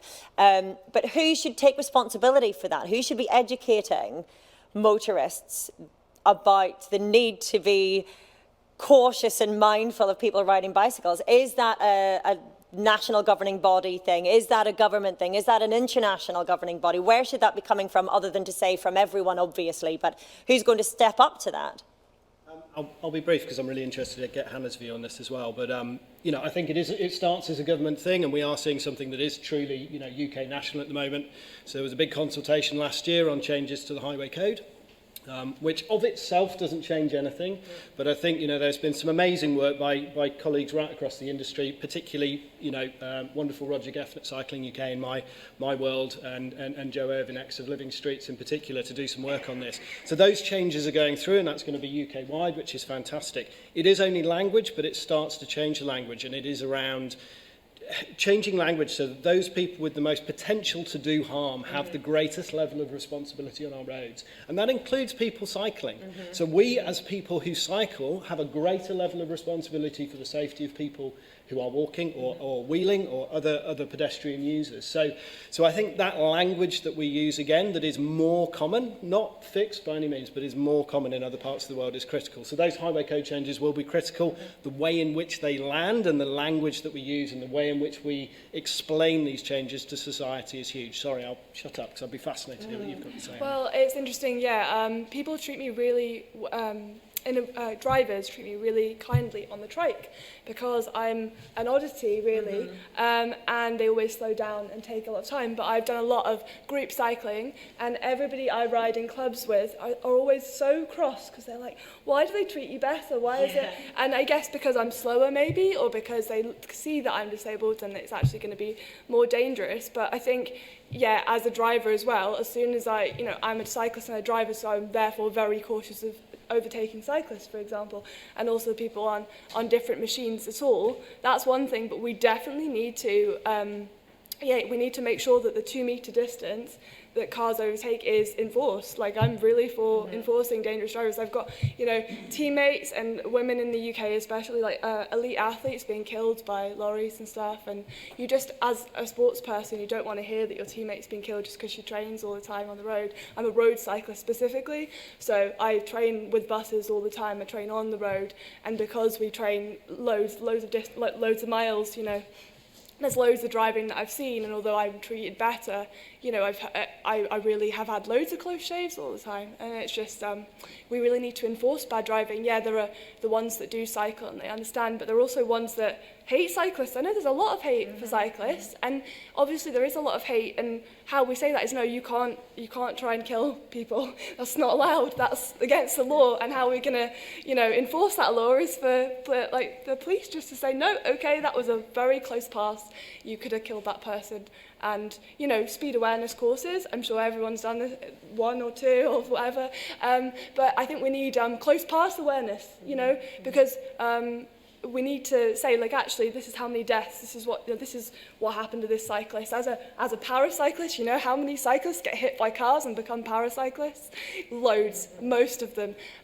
Most people who I ride with have traumatic brain injuries from being an elite, able-bodied athlete and then being hit on the head when they, got, doing a race or whatever, or not, just commuting. So. It's absolutely horrific, and awareness is one thing, but as you really rightly say, Hannah, enforcing it is actually what matters. And when you're talking, Nick, about the language, and it's great that the Highway Code language has changed, but really getting that enshrined in law, and sorry, Maree, I keep coming back to you, but that's where it matters. And again, I'll go back to Netherlands there.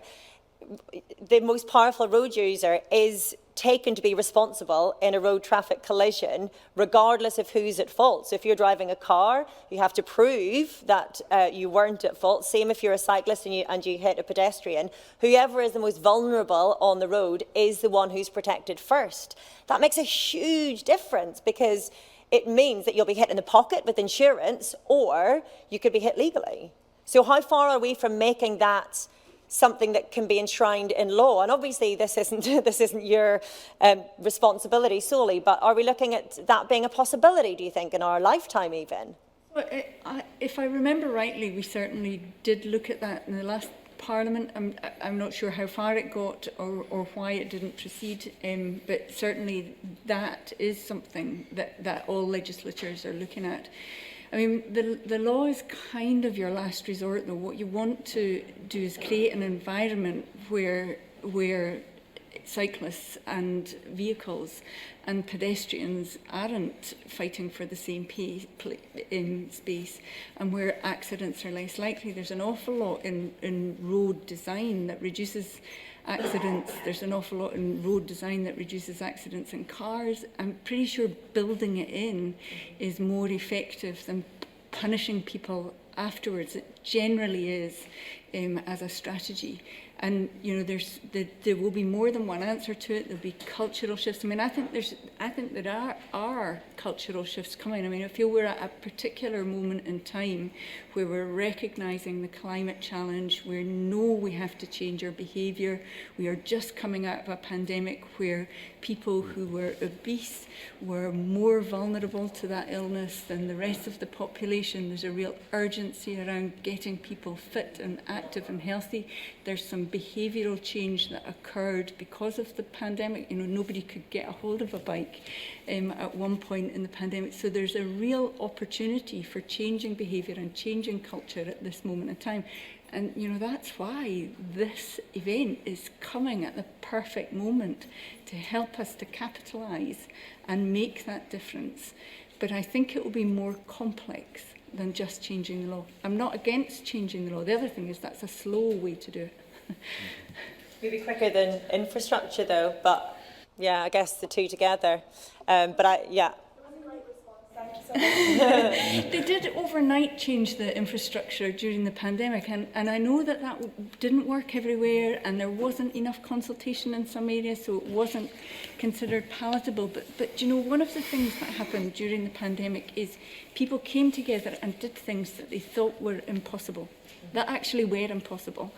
And we did them time and time again. In the last 18, 20 months we've done it, and I tell you, we have a taste for that now. Let's hope so. Can we take another question in the room? We'll come maybe up the front. Sorry, I don't want to be deciding. I feel that responsibility now, because just so you know, actually, everyone, if your question isn't answered in the room or online, you can still submit it via Slido through the app, and it will be answered after the session here. But Hi, Jane Dennison from Shift Cycling Culture. Going back to talking about cycling, being on a bike, emission-free, but the world of cycling, cycling industry and all the events and the World Tour, highly full of emissions, of course. So we're all here for COP26 because we're trying to align to the UN targets that have been set.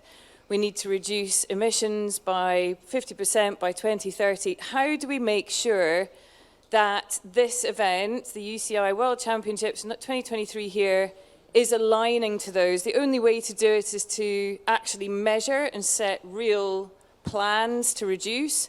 How do we make sure this event is adhering to that, and that all the teams that are coming to compete in it are also aligning to those targets? Because ultimately that's what's got to happen, right? So you're talking about measuring the carbon footprint essentially of the event and offsetting it? And the influence that the event can have, that UCI could say to every team or every country that's going to compete that you must measure and publish plans to reduce your footprint in order to compete. That would be hugely influential. And I guess this goes back, Enrico, to what I said to you earlier. You've got a big enough job putting on 13 World Championships. When do you get to that, for example? Well, I totally agree with you that we need to measure that, and we need to inform all the nations and to work with all the nations in order to reach the goal of COP26. You know, we have a lot of countries in the UCI, rich countries, poor countries. We are really doing our best to educate and also create courses and to also promote the actions of COP26, and be sure that by 2023 we will do a lot. We will do a lot, and we have a lot of actions already, a lot of missions already in place to reach this goal. Enrico, if I may put you on the spot, you say we need to do that. Will you do that? Will you be committing to doing that? We are ready to do that. We need that. We work very hard inside the UCI with all staff, and discipline by discipline we are working on in order to reach our goal. Yes, and every dedicated discipline have to work in order to reach the COP26 goal. Be sure that we are ready. We will work very hard on that. Yes, and just to be back to what we said before, you know, the IOC just added in this motto a new word, communautaire. So communautaire means together, means that we need to join our efforts together. And I think between cyclists, cars, pedestrians, this is very important. And I think that sport and cycling is a real Esperanto in this moment. And I can see you're poised to pounce. Go for it. Yeah, I was just going to say, it's a really good question, and I know that for the Worlds that those kind of, the measurement is absolutely key, and that's baked into part of the plans. So I think it's a bit of a cliche, but you know, you can't manage before you measure. So absolutely ensuring that the different aspects, so either team travel or catering, transport, there will be elements of that, and hotel accommodation, everything, it needs to have a kind of, we call it scope 1, 2 and 3 emissions, and that needs to be detailed, and then you can use that to improve in terms of continual improvement next time around for the next event or for the next local championship, world championship or whatever it might be. So UCI and the World Champs, having committed to the Sports for Climate Action, they have essentially done that. They've committed to reporting and to in a transparent way. So I think it's great, and kudos to the two organisations for signing up and taking on that commitment. Well, I'm afraid we have run out of time for this particular panel discussion, so I'd like you to give a round of applause, please, for our panellists.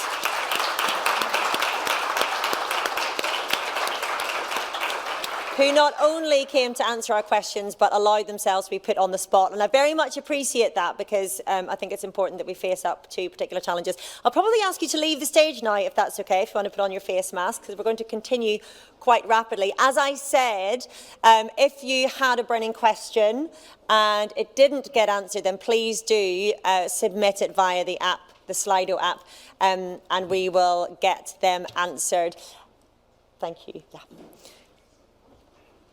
But thank you for a fantastically informative discussion. And I would say, to anyone dashing out of the room, maybe to use the toilet, put pressure on. That's what people in positions of power are there for. They're there to be accountable. They're there to be listened to. Put pressure on your politicians, your governing body, the international governing body, and make sure that they live up to the commitments that they're standing here today making to us all. I think people pressure is hugely important and shouldn't be undervalued. But before we break for refreshments, which we will be doing very soon, we have a very special speaker up next. I haven't seen him yet, so I'm just going to hope that he's in the room. Oh yeah, down here somewhere. This man talks more sense about getting societies on bikes than anyone, frankly, I've ever heard, and I can't wait to hear what he's got to say today. It's Chris Boardman.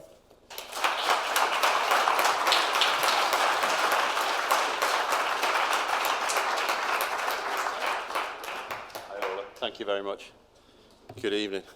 Whistle stop day. I'm going to take this off. Right, okay, well, in my 10 minutes, I thought, what can I say to a group of people that already know all this stuff, at least as well as I do? And what's sport really got to do with transport and decarbonisation? Well, I'm going to spend 10 minutes telling you a little bit about my journey, and maybe there's something in there that will resonate with you. But I'm going to spend a good chunk of this talking about emotion, because that's what's going to make the difference as whether we change or whether we don't change. The facts are really important. You need stats and you need evidence, and that is the foundation. And you can't build anything solid without that. But nobody buys a house looking at the foundations. You look at something and it makes you feel differently. So my journey in the world of advocacy started with this lady, and her name is Agatha, and she's my youngest daughter. And just over 10 years ago, she said to me, she asked me a question that fundamentally changed everything. She said, "Dad, can we ride to the park?" And I said, no. I said no, and as I said it, I felt uncomfortable. And I wanted her to do that. She wanted to do it, and it wasn't possible. And I got out Google Maps, and I had a look at where we live. So that's where we are, Lingdale Road, just an ordinary seaside town. And over here, that's where she wanted to go to. And all we had to do was ride along one bit of road. And this is a greenway. That's all. And it's 549 metres long. That's the kind of thing I do, actually, as I measure things like that. 549 metres long. And I had to say, felt as a parent who's a cyclist, I had to say no.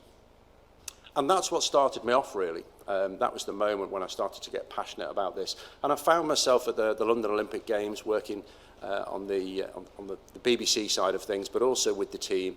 And I got asked to go into a Newsnight and to talk about the Olympic Games. And they strayed off and went off into the rest of cycling. And yeah, but cyclists run red lights. And I started to get quite irritated by this, and cyclists don't pay road tax. Was abolished in 1937, and all of the usual tropes were coming out.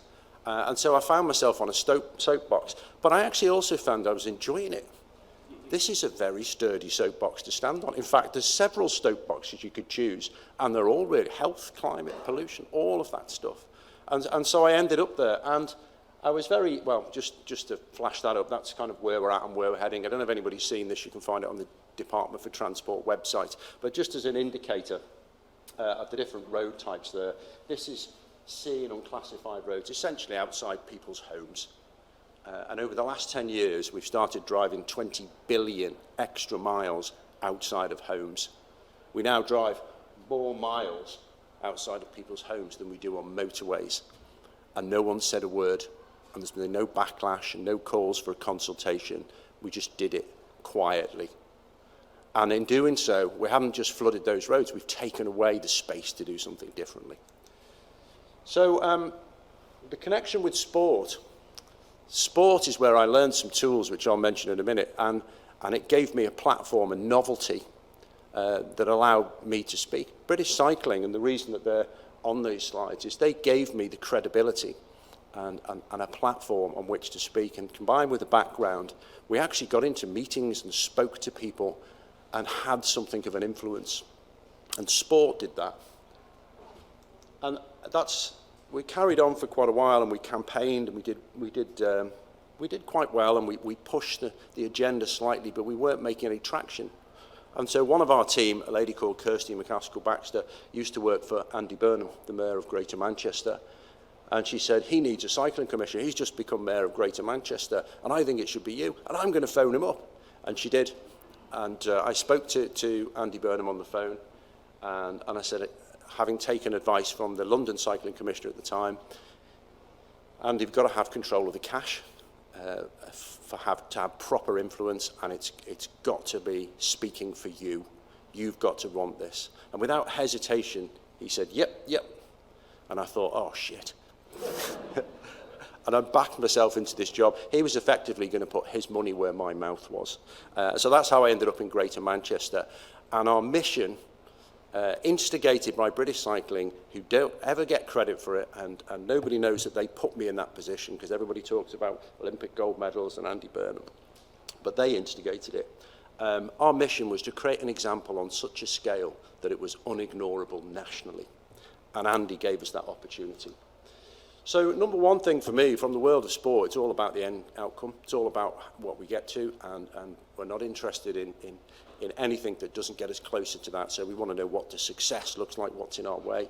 But we start with finding the right questions. And the right question for local councils is, what is the choice, what is the cost of doing nothing? The choice that nobody ever measures.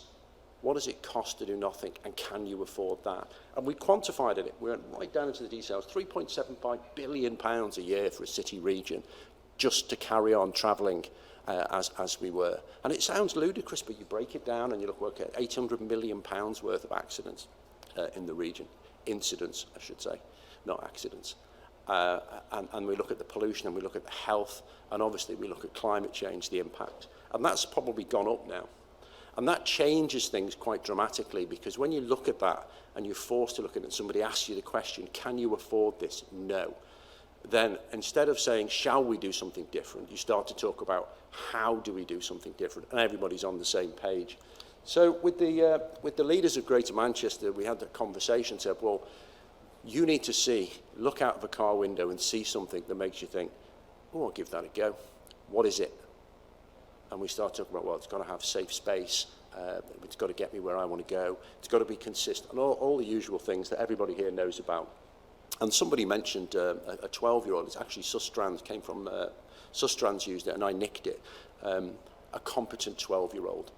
It was a proxy for the standards that you need, that normal people doing normal things could relate to, and that became our standard. And the engineers went away and wrote down the 60 different requirements that meant a competent 12-year-old could use this, and their parents would let them do it. And for walking, our standard is a double buggy test. Must be usable and want to be usable by a parent pushing a double buggy. So standards that normal people value and can relate to, and then put into practice. And done away from the heat of battle before you look at anything specific and you go, whoa, it's really hard to do that. But we've already got the rules now. We said what we're going to do and what we will and won't spend money on. And then the safe space was a big deal. So this is what it looks like. We've got 14 of these types of junctions going in as we speak, and I rode them earlier this week with the Mayor, Andy. And essentially it means that you can ride and turn right, turn left, and you never have to interact with a car. You're separated in time and space. And you can stick those in pretty much any space, very limited. They shrink down. Cyclops junctions. And we're rolling those out at pace now. So we knew what we wanted to do, just mixing up the timeline here. We knew what we wanted to do, we knew what it consisted of, but where does it go? Now, I mentioned another learning from sport, and I actually got this from the world of athletes, where I realised the hard way when I was director of coaching at British Cycling, that the performance belongs to the athletes, and that includes the right to fail.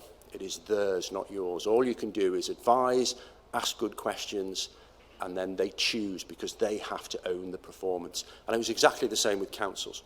So I went with a small team, around 10 of the councils in Greater Manchester. They choose who was in the room. All we ask is that they bring a blank piece of paper, and we'll bring some pens. They held the pens. And we said to them, right, would you ride? Actually, we started with, would you ride outside your house? And they thought, this is a trick question. Yes. Okay. Would you ride to the shop? No. Why not? Or because I get to the end of my road and there's a busy or a canal or something in the way. Okay, if we get you across that, would you ride on the other side? Yes. Okay. Tell me where you want to go. And everybody picked up the pens and they started drawing where the schools were and the shops and the workplaces. Said, right, where's the busy routes? What's in the way? Can we get you across that? And within the space of an hour and a half, they sat back. And I talk about it in the singular because it was the same experience 10 times. And they looked at it and you could see the light bulb go on. They thought, this is doable. This is actually doable. And we did that times 10 times, an hour and a half. That's all it took with each of the councils. And then we said, is it okay if we take this and put it online as a draft, a rough draft, and ask the public what they think? Just let them comment. And to their credit, they had the courage to do that. Didn't go to a consultant. We didn't spend 2 years and a couple of £100,000 and then come back and sell it. We just give it to the public, ask them what they think. And we had, within hours, we had 4,000 comments. And the biggest complaint we had was, where's our bit?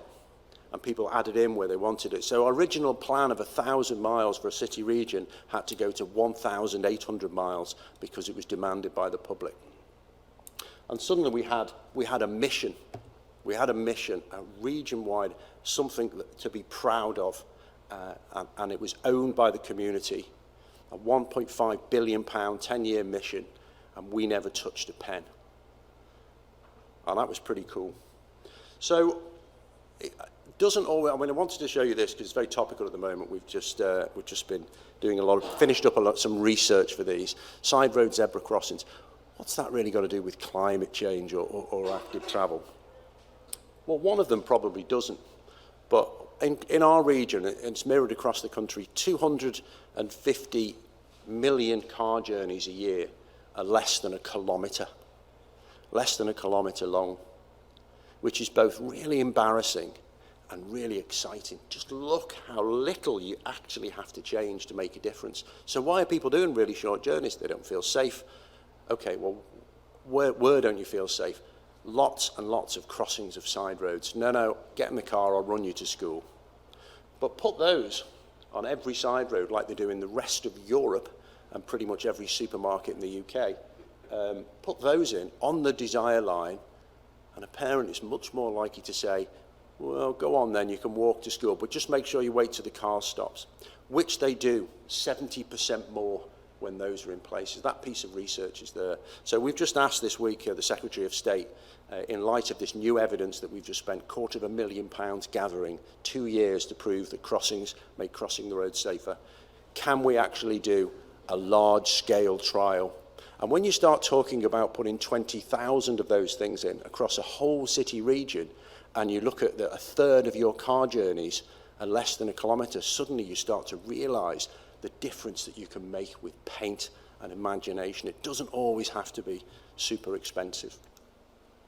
And I think, really importantly, this was something that is going to be hard to do, but the people felt good about it, something that they could feel proud of and that they owned. And you may or may not have heard of the B network, but B is the symbol of Greater Manchester. And this one's quite clever. It's got little handlebars for antlers. There's the 10 stripes, each of the districts. But this is something that represents us. It really came to prominence in the original Arndale bombing and then the arena bombing. It was a sign of unity, something that's ours. And so people will do something hard if it makes them feel good, if it makes them feel proud, if it involves their kids and their kids' future. And that's what we need to be talking to. And of course, at the moment, we're in this position where government policy on travel and active travel is sensational. It is properly joined up, and it says if you want funding for buses, you've got to deliver active travel. And that active travel must be the same 12-year-old standard that we're using. And now is the time, I think, I've never been more excited than I am just now, and scared at the same time. That this is it, this is the moment of opportunity. We're almost there, the plans are there, the funding is actually there, and we can really do something with this. So I'm going to stop there, and I'm happy to chat in the break, but I suppose I just wanted to say that ultimately I'm doing this for very selfish reasons. I want to be able to look her in the eye when she's 25 and say that I did all that I can. Thank you.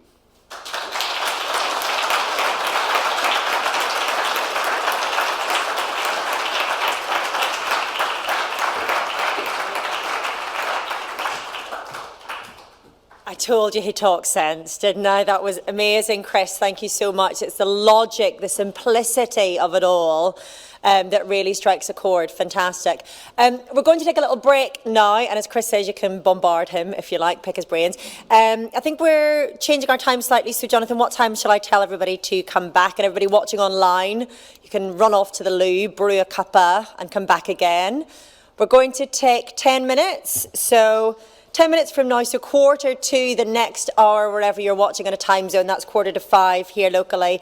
And we'll be talking about something I could talk about all day long, frankly, and that's how to make our cities and urban areas, but let's extend that further as well, more bicycle friendly. How do we get our societies on bikes? We'll be back at 2:45. Enjoy your coffee and refreshments. See you then.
Streaming. Yes, we've got thumbs up from behind. That's wonderful.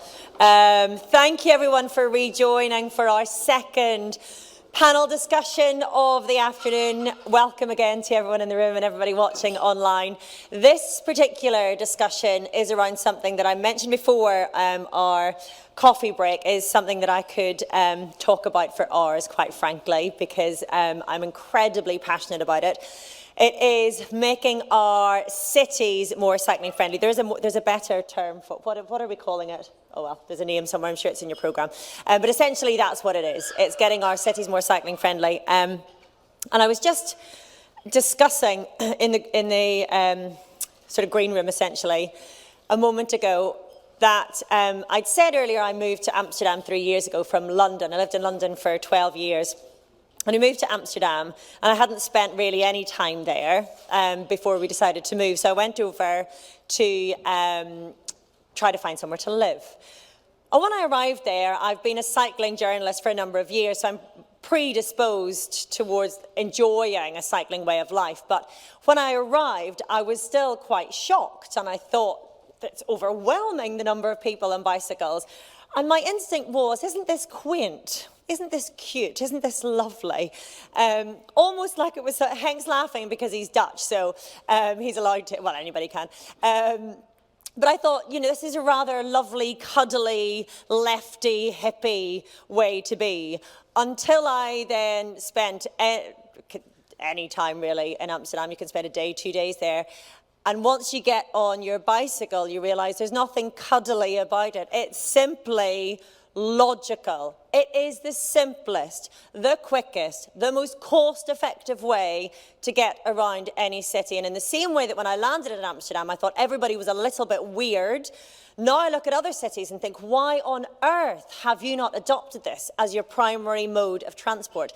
I can leave my home every morning with my 2 kids and my cargo bike and know exactly what time I will arrive at school. I will never be late because of traffic. Never stuck in traffic. Can you imagine the stress that that would eliminate from your daily life? That alone is wonderful, and I sometimes think we should reframe how we sell cycling as a mode of transport. If you were to say to the people, would you like to get to work more quickly? Would you like to be able to time your work, your commute effectively? Would you like to be happier, healthier of body and mind? Well, here you go. It's a simple bicycle, and it really is as simple as that. So we're going to get into that in a little bit. But first of all, before we introduce our panellists, and we will be opening the floor to question and answers once again, as we did before, I'd like to invite Henk Swarttouw, who is the president of the European Cyclists Federation, and is going to say a few words of introduction. Henk.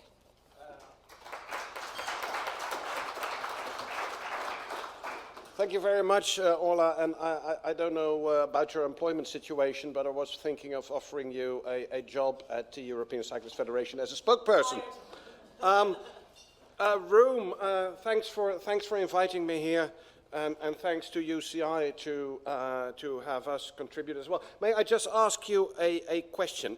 Can you please raise your hand if you arrived here by bicycle? Keep those hands up. And then now the people who have cycled today, maybe not here but somewhere else. Ah, great. And who have cycled this week. Okay, so that's a majority, but there's still a sizable minority who has not cycled this week, and this is supposed to be a cycling crowd, right? So there's work to be done.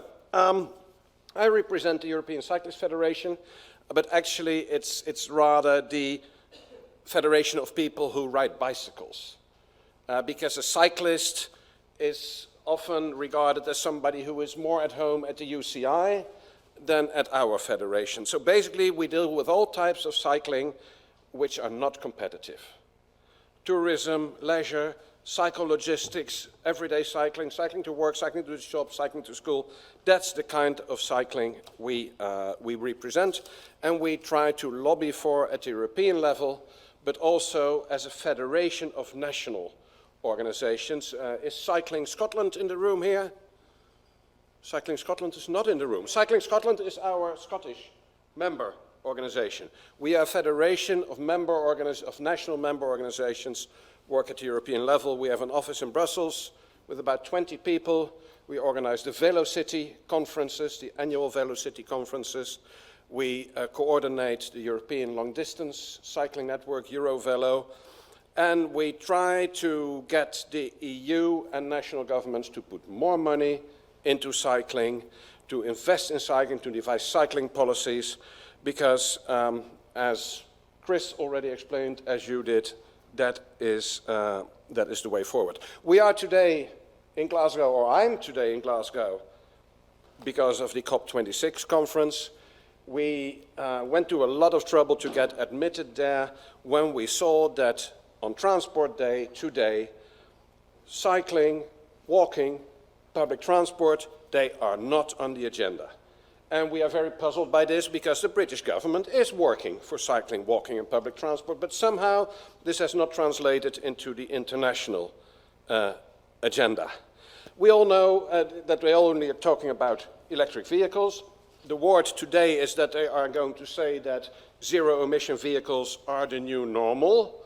And when they say that, they're talking about cars, about electric cars.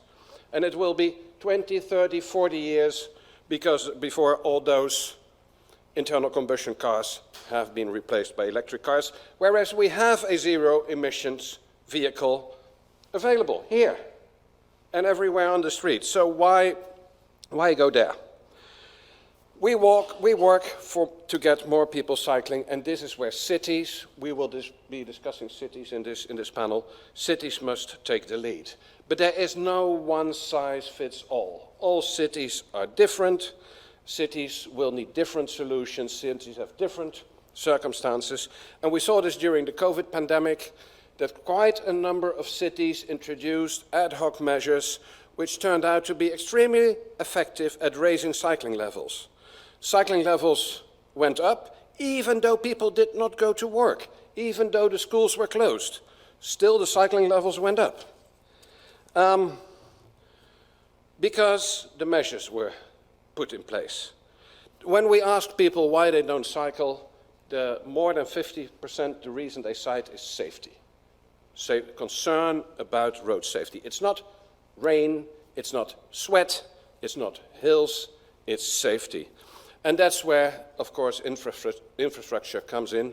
We need safe infrastructure to get people on their bikes. And it doesn't need to be expensive. You saw the zebra crossings that Chris was showing. Sometimes paint is enough. Other times, paint is not infrastructure. But sometimes it is. Secondly, and it was, I think you mentioned it, Orla, the legislation side, like in the Netherlands, where the legislation really protects the weakest. But there are also other kinds of legislations, lowering the maximum speed to 30 kilometers an hour.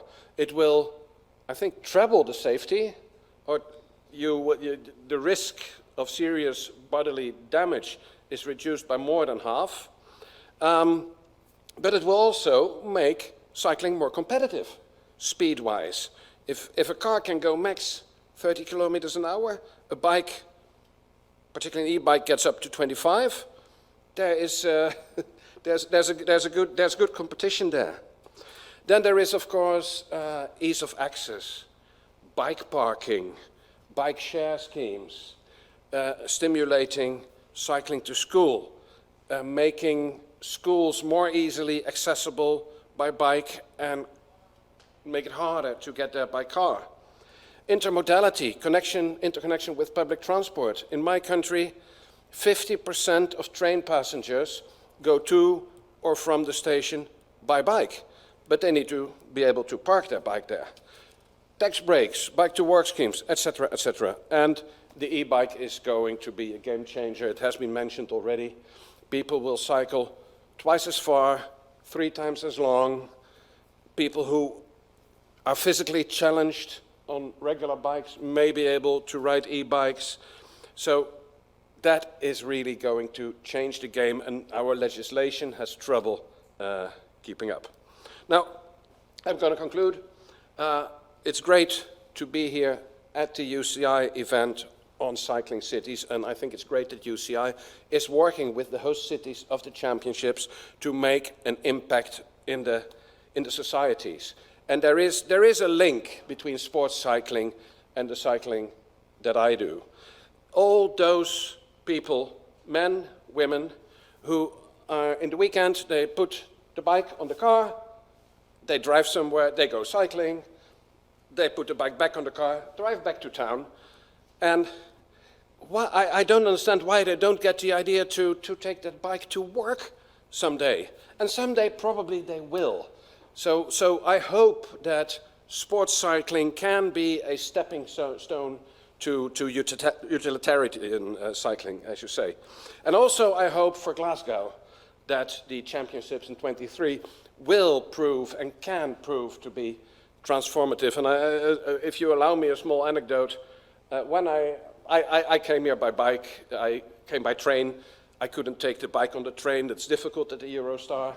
So I rented a bike here. And when you go to a strange city that you don't know, and you want to go find the cycling infrastructure, you go along the river.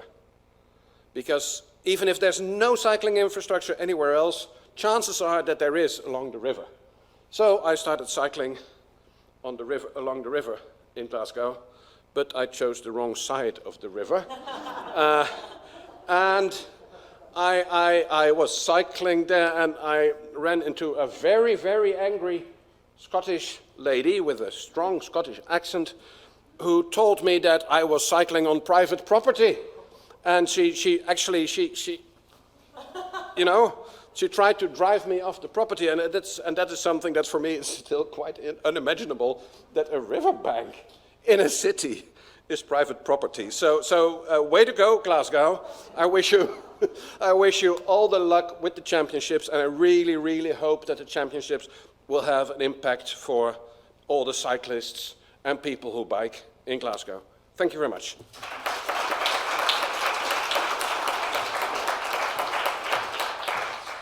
Thank you, Henk. You make me laugh when you're talking about reducing the speeds, because if you live in a cycle city, well, if you drive in a city, you'll know how slowly generally you have to drive. There's nothing that annoys me more going to school in the morning than a car on the road in front of me, because I know I've got to have my speed. Whereas if it's just bikes, we can whiz along quite nicely. Thank you very much for that introduction. You can see the names and the titles of our panellists here. You can see their faces and their bodies over here. And so I would like each of you to please introduce yourselves, and I'd like to get the conversation going by giving us what you think is the biggest factor in instigating a cycling revolution in our cities. What is the biggest obstacle to overcome is the other way of looking at it. So Isabella, we'll start with you, please. Sure. So Isabella from the UCI. I manage the Cycling for All program within the UCI, so looking at how we can work with cities that organize UCI events, also looking at the topic of sustainability, diversity, inclusion, legacy, social impact, so the more social side of the sport.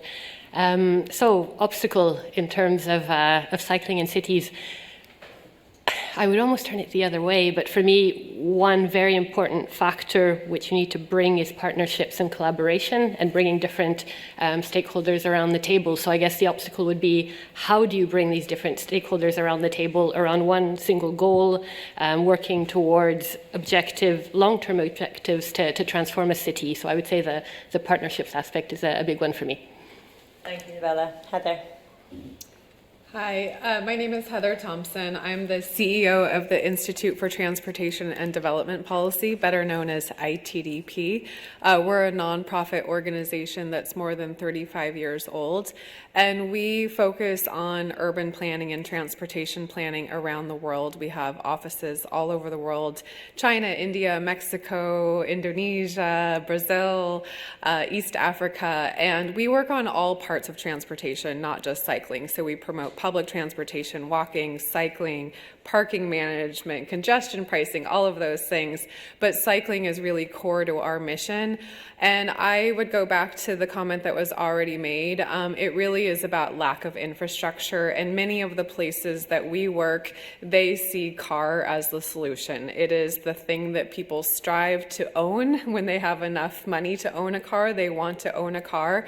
And so the engineers in the transportation departments are are engineering their cities and their roads for cars, and they see cycling as an antiquated solution. Yet we know that a lot of people actually want cycling. So if you build the protected lanes, people will come. Build it and they will come. That is true.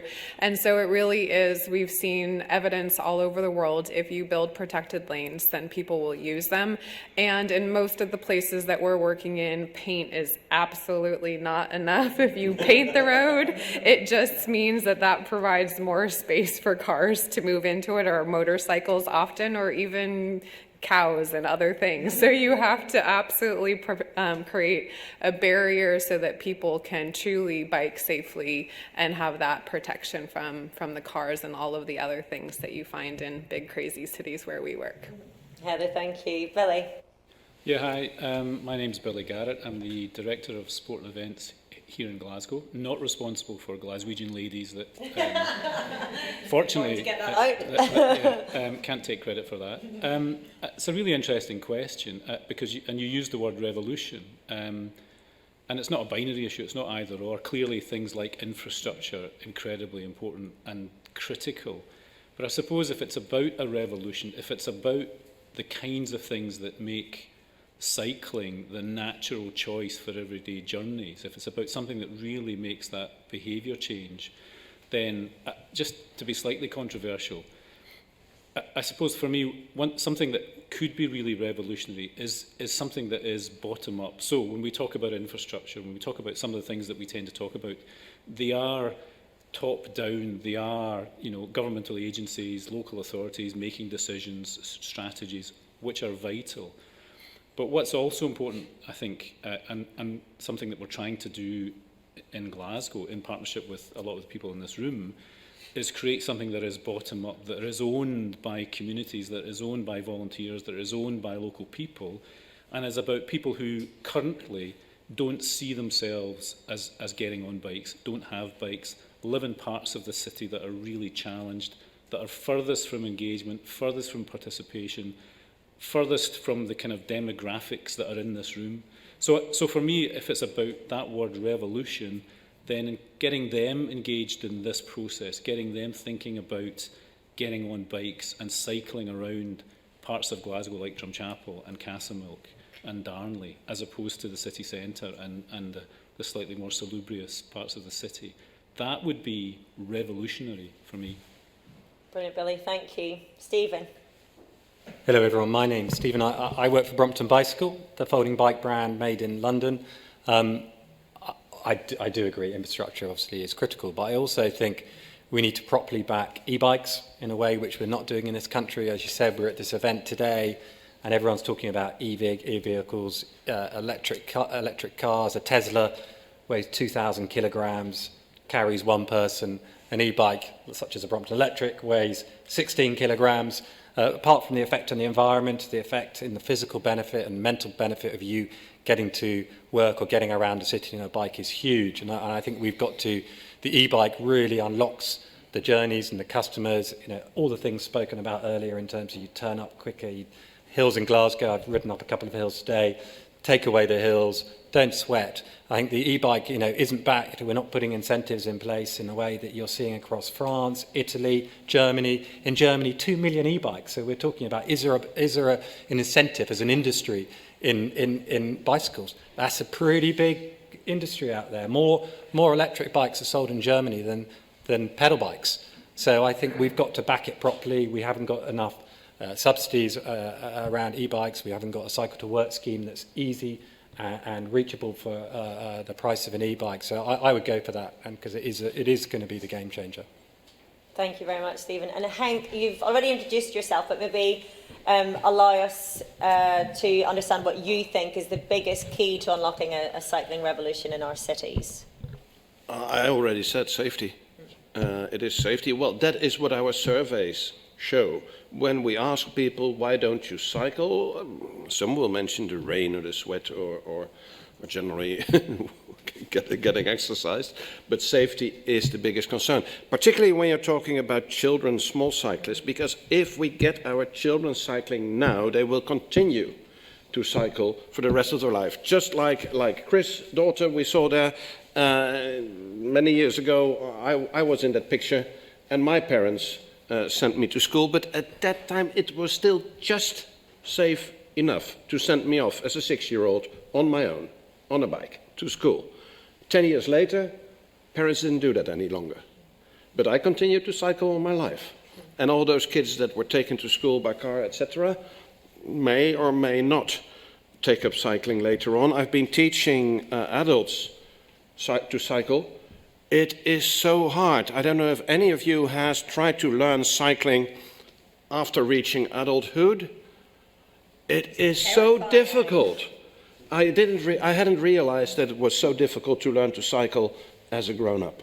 So it's the kids we should protect and get them on bikes, and they will bike for the next 60, 70 years. Yeah, safety is such an important concern, and certainly for me, even wanting to cycle when I lived in London, and I moved to a part of London where I thought it would be easier to get on the road, but that road had 70-mile-per-hour cars on it, and so it wasn't safe, and so I didn't do it. And moving to somewhere like Amsterdam with the infrastructure was absolutely key. But we're talking mostly to people who are not in charge of infrastructure, so it's all well and good to say that's what we need. And I would agree that that's probably the first thing, but in terms of what we can do, what people in this room can do, what people who are watching online, Isabel and Heather, given that infrastructure is so important, what can we do then to either bring about change in infrastructure or make it safer for cycling? Is there an answer other than lobbying? Well, I will give a little prompt for one thing that we are doing as an organization, which we just yesterday, I'm here for the COP, a climate advocate, and we're launching a number of things, but one of the things I'm most proud of is a new Cycling Cities campaign, which we love Copenhagen and we love Amsterdam, but many of the cities that we work in say that there's no way they can be Amsterdam or Copenhagen because the gap between where they are now and where they need to be is so huge. So we've put together a campaign that's focusing on 25 cities from around the world, like Jakarta and Cairo and Guadalajara, and cities that you maybe have never even heard of that are just starting their cycling journey. And the idea is to bring all of these cities together and provide them with tools and guidelines, some of which ITDP has, some of which organizations like ECF and UCI have, to help them learn from one another and inspire one another, because in many of these cities the government is trying to do the right thing, or they have local advocacy organizations that are small but they want to be mighty, and so if we can give them inspiration from learning from one another, then we think that we can really do a lot. And our goal is to have these 25 cohort cities inspire 250 additional cities, with the goal of, again, a focus on protected bike infrastructure,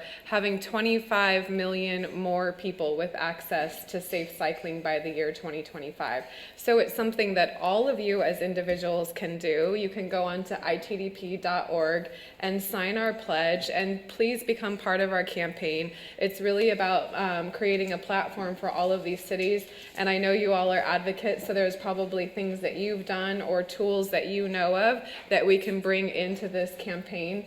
And we're just getting started. Our focus next year is going to be really trying to involve the private sector and also financiers, so that we can get more finance commitments to build that infrastructure, including development banks that are big investors in these communities around the world, but also private sector and national government. So please check us out, and even just spread the word on social media. It's something that everybody can do. So are there lessons, Heather, that other cities can learn from? Because as you say, with Amsterdam, with Copenhagen, it's almost seen as it's inevitable. It's established now that they are cycling cities. And the biggest thing that I hear is it's a world away, and we're generations away from that. But you're talking about cities like Jakarta, which I would imagine has a huge challenge, a number of challenges that it faces to become a cycling city. Do you think we should be looking towards those cities for inspiration rather than the established cities like Amsterdam and Copenhagen? I mean, you know, again, there's a gap in where they are now. Like the city of Jakarta, their goal is to have 500 kilometers of protected lanes by 2025. And so far, I think they have about 67 or 70 kilometers. So, you know, a large gap. But if we can celebrate the successes of cities like those, it's huge, and give them encouragement and make them feel like they're making progress. Another thing that many cities like Jakarta are doing are establishing bike share systems, which I know Copenhagen and Amsterdam have limited systems compared to others just because more people own private bicycles and you don't need them. But getting bike share programs implemented is also a huge game changer because it just puts more people on the street with bikes. And, you know, it changes that idea of the bicycle being for the poor person to it being something innovative and cool, and you do it on your phone with an app. And so it's also something that's really exciting. And there are companies, European companies, that are starting bike share programs in these cities. So yeah, I think the more that we can make sure that we're following these cities and learning about their progress and spreading the word about the progress of those cities, the more cities will, you know, follow suit. Because again, it's not just Copenhagen and Amsterdam doing it, it's cities all over the world that are doing it. It's funny the difference in cultural shift that you have to affect in different parts of the world. You're saying how you're trying to show that the bicycle isn't just for poor people, whereas as Billy referenced here, we have to show that the bicycle isn't just for mammals, middle-aged men in lycra. And Billy, I'll come to that in a little second, but Isabella, that sort of ties in nicely with the city bike label, or bike city label, my apologies. Explain what that is all about. Sure. So it very much, I'd say, touches upon the inspirational aspect that Heather mentioned. So what we're trying to do is working with cities that are hosting UCI events, so World Championships, World Cups, but that have a much wider strategy. So we're giving them an opportunity to create a long-term plan for their city, to transform the city. So I go back to the panel from this morning. One, we want the sport to be able to transform the city, but then we also want the event to bring incentive to the different partners that are working within the city to transform it. So the Bike City label right now has 20 different cities and regions in 13 different countries on 4 continents. And so we're really looking at growing that. And how it works is that we basically give the label to cities that are hosting events, but then also come back with, I mean, there's a full questionnaire, and I jump at them to get all the content back. But really, where they explain what their strategy is on the basis of 8 different criteria, which are long-term strategy, funding for the strategy, working with local authorities, having children's cycling education programs, having road safety programs, having mass participation event and closed road events, measuring and monitoring, and then being able to report on progress. So we have an established list of criteria which we kind of provide as a blueprint to cities that are looking to do more. So we'll have organizers that come to the UCI and say, oh, we really want to host this event. We're conscious of the economic impacts it can have in inspiring more people to ride. They see people on the road racing. They might be inspired by the next athlete, but we don't want them to just be inspired by the athletes racing. We want them to be inspired by the changes that the city is bringing to its infrastructures, to the programs that it's creating, to the road safety programs that it's launching, to the programs in schools that they're creating. So really having that blueprint to push the promotion of cycling, I'd say in all perspectives. And I'd say it's really a responsibility of the UCI. So we have a dual responsibility in that we have a sport that's also a form of transport. And I mean, I used to work at the IOC, worked with all the Olympic sports. Not many sports can say that. I mean, we speak to World Athletics that are also pushing for running and walking, and I mean, we have that responsibility. We have a sport that's also a mode of transport, so we need to push both. So this is where kind of the label comes into play, where we can do that. We can push an organizer that's coming and saying, I want to host the next UCI World Championships. Okay, great.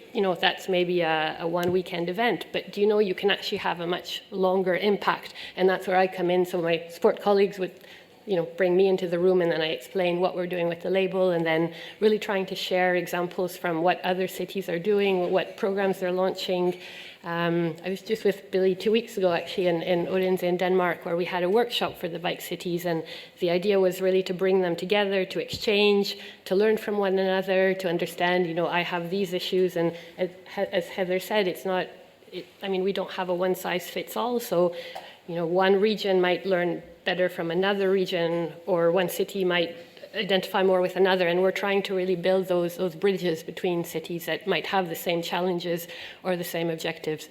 So I'll stop there before I keep going. But it's really interesting and really important that those ideas are shared, and it's not done in isolation, and cities can learn from each other's successes, but also failures or challenges. Billy, I'm really interested in what you said at the start, because as I said, I believe infrastructure is the first and last thing that we need to sort out. However, it's not something that we can have power over. And when you're talking about needing to have change from the bottom up, that seems fundamental, but again, really quite difficult to achieve. How do we make cycling much more diverse than it currently is, certainly in Europe and in the Western world? And how do we access areas that wouldn't automatically think the bicycle is for me and this is part of my community and my way of transport? Yeah, so it's important to be clear that the infrastructure piece is critical. I suppose the question for me is, well, once you have the infrastructure, and of course you're on a journey, Glasgow's on a journey, we are trying to amplify and enhance that infrastructure all the time. And as we heard from Hannah earlier, we don't always get it right?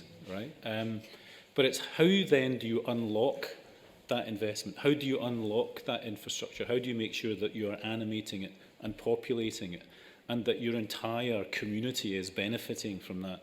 And that's the question I think that you're asking. And there's no easy answer, there's no shortcut. It is about working at grassroots level. So within Glasgow, and I'm not claiming that Glasgow has got all the answers, being part of the networks that we've just heard, Glasgow is one of the 20 UCI bike cities, and we're also part of the Cycling Cities network. Being part of those networks, learning from other cities, sharing best practice, is key, finding out what other cities have done and what's worked and what hasn't. And that's enabled us. We take a whole city approach, and we deliberately blur the boundaries between active travel, between elite sport, between grassroots community sport. We deliberately blur those boundaries, and that's the power of the bike, actually. That is the power of the bike. Because I think you're right, the bike cycling is unique and it gives you those opportunities. So what we are doing in Glasgow, as an example, is utilising every asset that we have, which fortunately now includes the fact that we are hosting, along with across the rest of Scotland, this astonishing event in 2023 as leverage. We utilise all of our assets to work with a whole range of partners and a whole range of community organisations to create opportunities. So we're working with, for instance, in Glasgow, the 20 community sport hubs. They in themselves are a legacy of the Commonwealth Games, created by Sport Scotland. We work in partnership with Sport Scotland. The community sport hubs have set up a number of bike libraries and bike loan schemes. These are volunteer-led, volunteer-owned, community-owned. We're working with a whole range of disadvantaged groups, which include, just some examples, criminal justice groups, so women who've suffered from domestic violence, refugee groups, offenders who've recently come out of incarceration. So a whole range of groups on the periphery of society, utilising cycling and the power of the bike to engage with those groups and just get that message that actually the bike and cycling is for absolutely everyone, as opposed to the way in which it might be currently perceived. The other issue is how you actually implement infrastructure. And it's that point I was trying to make earlier. It can't just be a top-down process. So we view infrastructure in a kind of layered way. So obviously there's the national network and there's a metropolitan network that we try to weave into that. But then there's very much a kind of local and neighbourhood approach to the cycling network. And again, we've constructed a significant consultation process across the city in order to create that network. And we've woven around that a series of consultation events and community events and various events. We've closed streets to do kind of community events, closed street days, things like that. So It's about engaging with communities. It's about doing that hard work over a long period of time. Glasgow is currently out for public consultation on the next phase of its what's now an active travel strategy. Previously it was a cycling strategy, but we're now using the language of an active travel strategy. 3 clear messages. One I mentioned earlier is to create cycling as the natural choice for everyday journeys. The second one is to rebalance the street environment. And that's the kind of language that we're using. So it's not about infrastructure, it's not about cycling lanes, it's about rebalancing the built environment, rebalancing the landscape in order to make it safer for walkers and cyclists, etc. And then that third piece, which I've mentioned, is, well, then you have to unlock that. How do you unlock that? How do you make that accessible for everyone in the community, as opposed to just bits and pieces? So we've had some successes. Maybe not quite on the scale of Greater Manchester, but we've invested 470 million in that infrastructure, and we're continuing to roll that out. And we might come to challenges, and I'll maybe hold that back for later on in the discussion. But we've got a lot to learn still.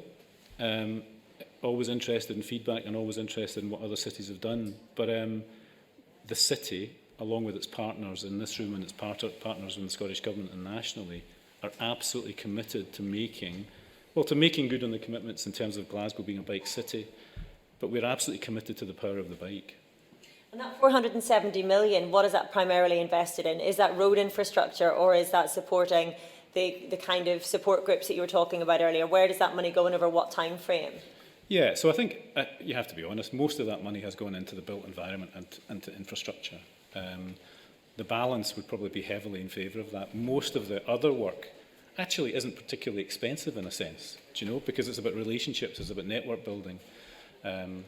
So our regeneration team in the local authority recycle bikes that have been thrown away, and that's then reintroduced into those kinds of networks, into the bike libraries and the bike loan schemes, etc.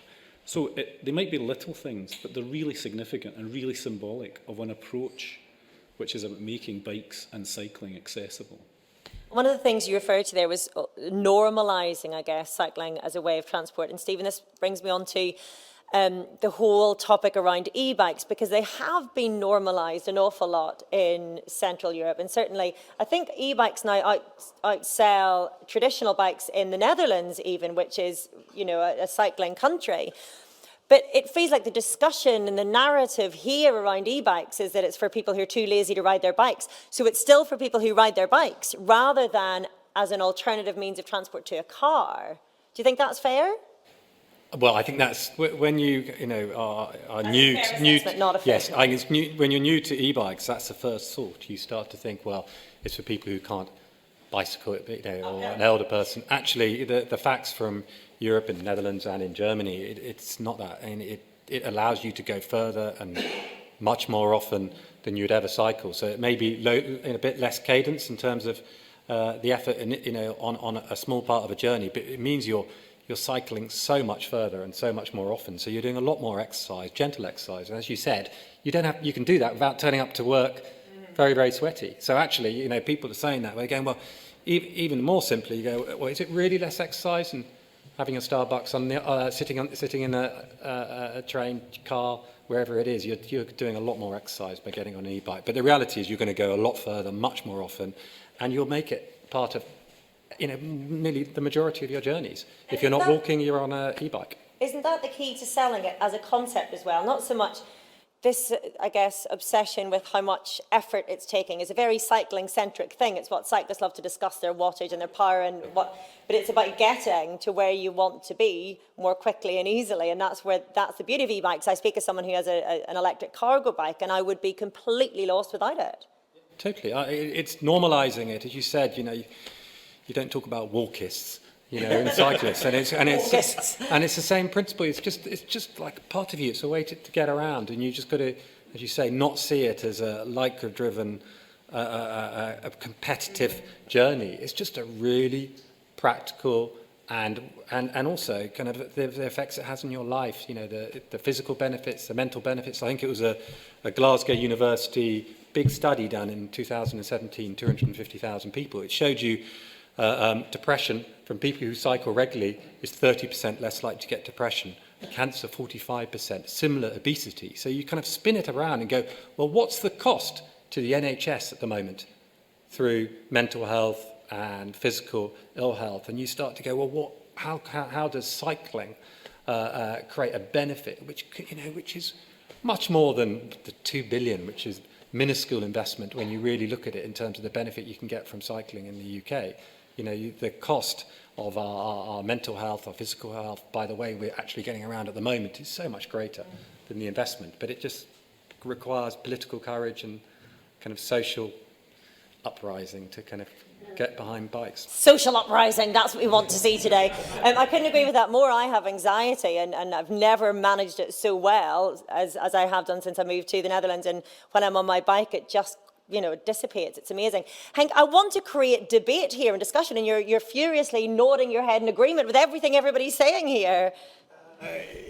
Yeah, but we are Talking sense, that's the problem. well, of course, we are preaching to the converted, and we are here at UCI, but e-bikes is still not completely there as we would want to. There are people in this room, I'm pretty sure, who consider e-bikes cheating. Yeah. Right, okay. Who considers riding an e-bike to be cheating? Be honest, we're not going to judge. Okay. That for a second, one hand went up. You're all cheating. Neither do I, but a couple of things I wanted to mention to follow up. One is we are actually seeing people switching from mopeds to e-bikes, which is good, because there will be more exercise involved. Also, of course, you deliver less muscle power than on a regular bike, but we see also from the data that that's more than compensated by the increase in distance, by the increase in duration. Second is many people stop cycling, when they reach the age of 60, 65. It's individual, it's different, but e-bikes add another 10 to 15 years to somebody's, what shall we call it, cycling life. Mm-hmm. So, and all these have health effects. Other data suggests that €1 invested in cycling yields about €8 in benefits to society. That is in less pollution, less congestion, more livable cities, less climate footprint. But the biggest gain is in health, public health, avoidance of cardiovascular disease, which is related to inactive lifestyles. And also there, the e-bike is going to help, because people will cycle longer, both in distance and in age. They will cycle further, and that outweighs actually the effect of a bit less exercise. So all of that makes perfect sense. And it brings me back to the question again, why are we needing to talk about this then? Why are people beyond this room and beyond watching online not listening and implementing the most logical way for our planet and our communities and our society and our collective and our personal health, and prioritising cycling? Why not? You'll work in this. You must all deal with this. It baffles me and angers me. Does anyone have an answer? I think we are making progress, but there are cities, we have big cities in the UK. I mean, London, obviously a big city, and Glasgow, and all our other cities. But there are other cities that are making braver steps. And, in terms of Paris, 300 kilometres of infrastructure. I know New York had a new mayor last week, 300 kilometres going, planning to go in. In Paris, we definitely want to put the infrastructure in, but how do you then fire it up? They put a very generous subsidy in for e-bikes. Which has driven a huge boom at the same time as the infrastructure. You've got the e-bikes, you're double whamming it in terms of the impact. So I think we're making very good progress, but really, if we're honest, we're not being brave from a government perspective in terms of the backing of this and putting enough incentive to encourage people to make that leap. So why not? Why should it take bravery when it makes absolute sense? Why is it that at COP26, almost every other discussion on transport is to do with electric vehicles and not cycling? Why does it take courage? Because bikes don't have that much economic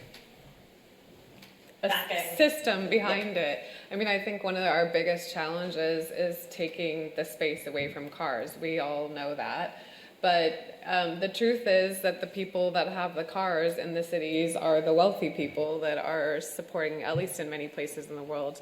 And they're the ones that are the high-ups in the political positions. They're the ones that are economically supporting the political positions. They're the ones that have some sort of economic position in the auto space, or they just have their hunk of metal parked on the street and they want it to be convenient. So I think we really have to not just focus on the bicycle, but we have to focus on the space and having a lot more support for getting rid of parking on the streets. And when there are proposals to remove parking and create bike lanes, we have to come out and really support that. We have to demand it. We have to collect more information to show how much space is wasted for parking, how much money could be raised by charging for parking. So many cities are really struggling for revenue for public transportation in particular right now. And by charging for parking, you can have a huge revenue source for public transport, for cycling infrastructure, for other things. So I think we have to not just focus on the cycling itself, but we have to focus on some of those underlying incentives and be stronger advocates for those changes as well. Billy, you want to jump in? Go for it. Yeah, and principally in agreement, really. I think it's a really good question. Why is it so difficult?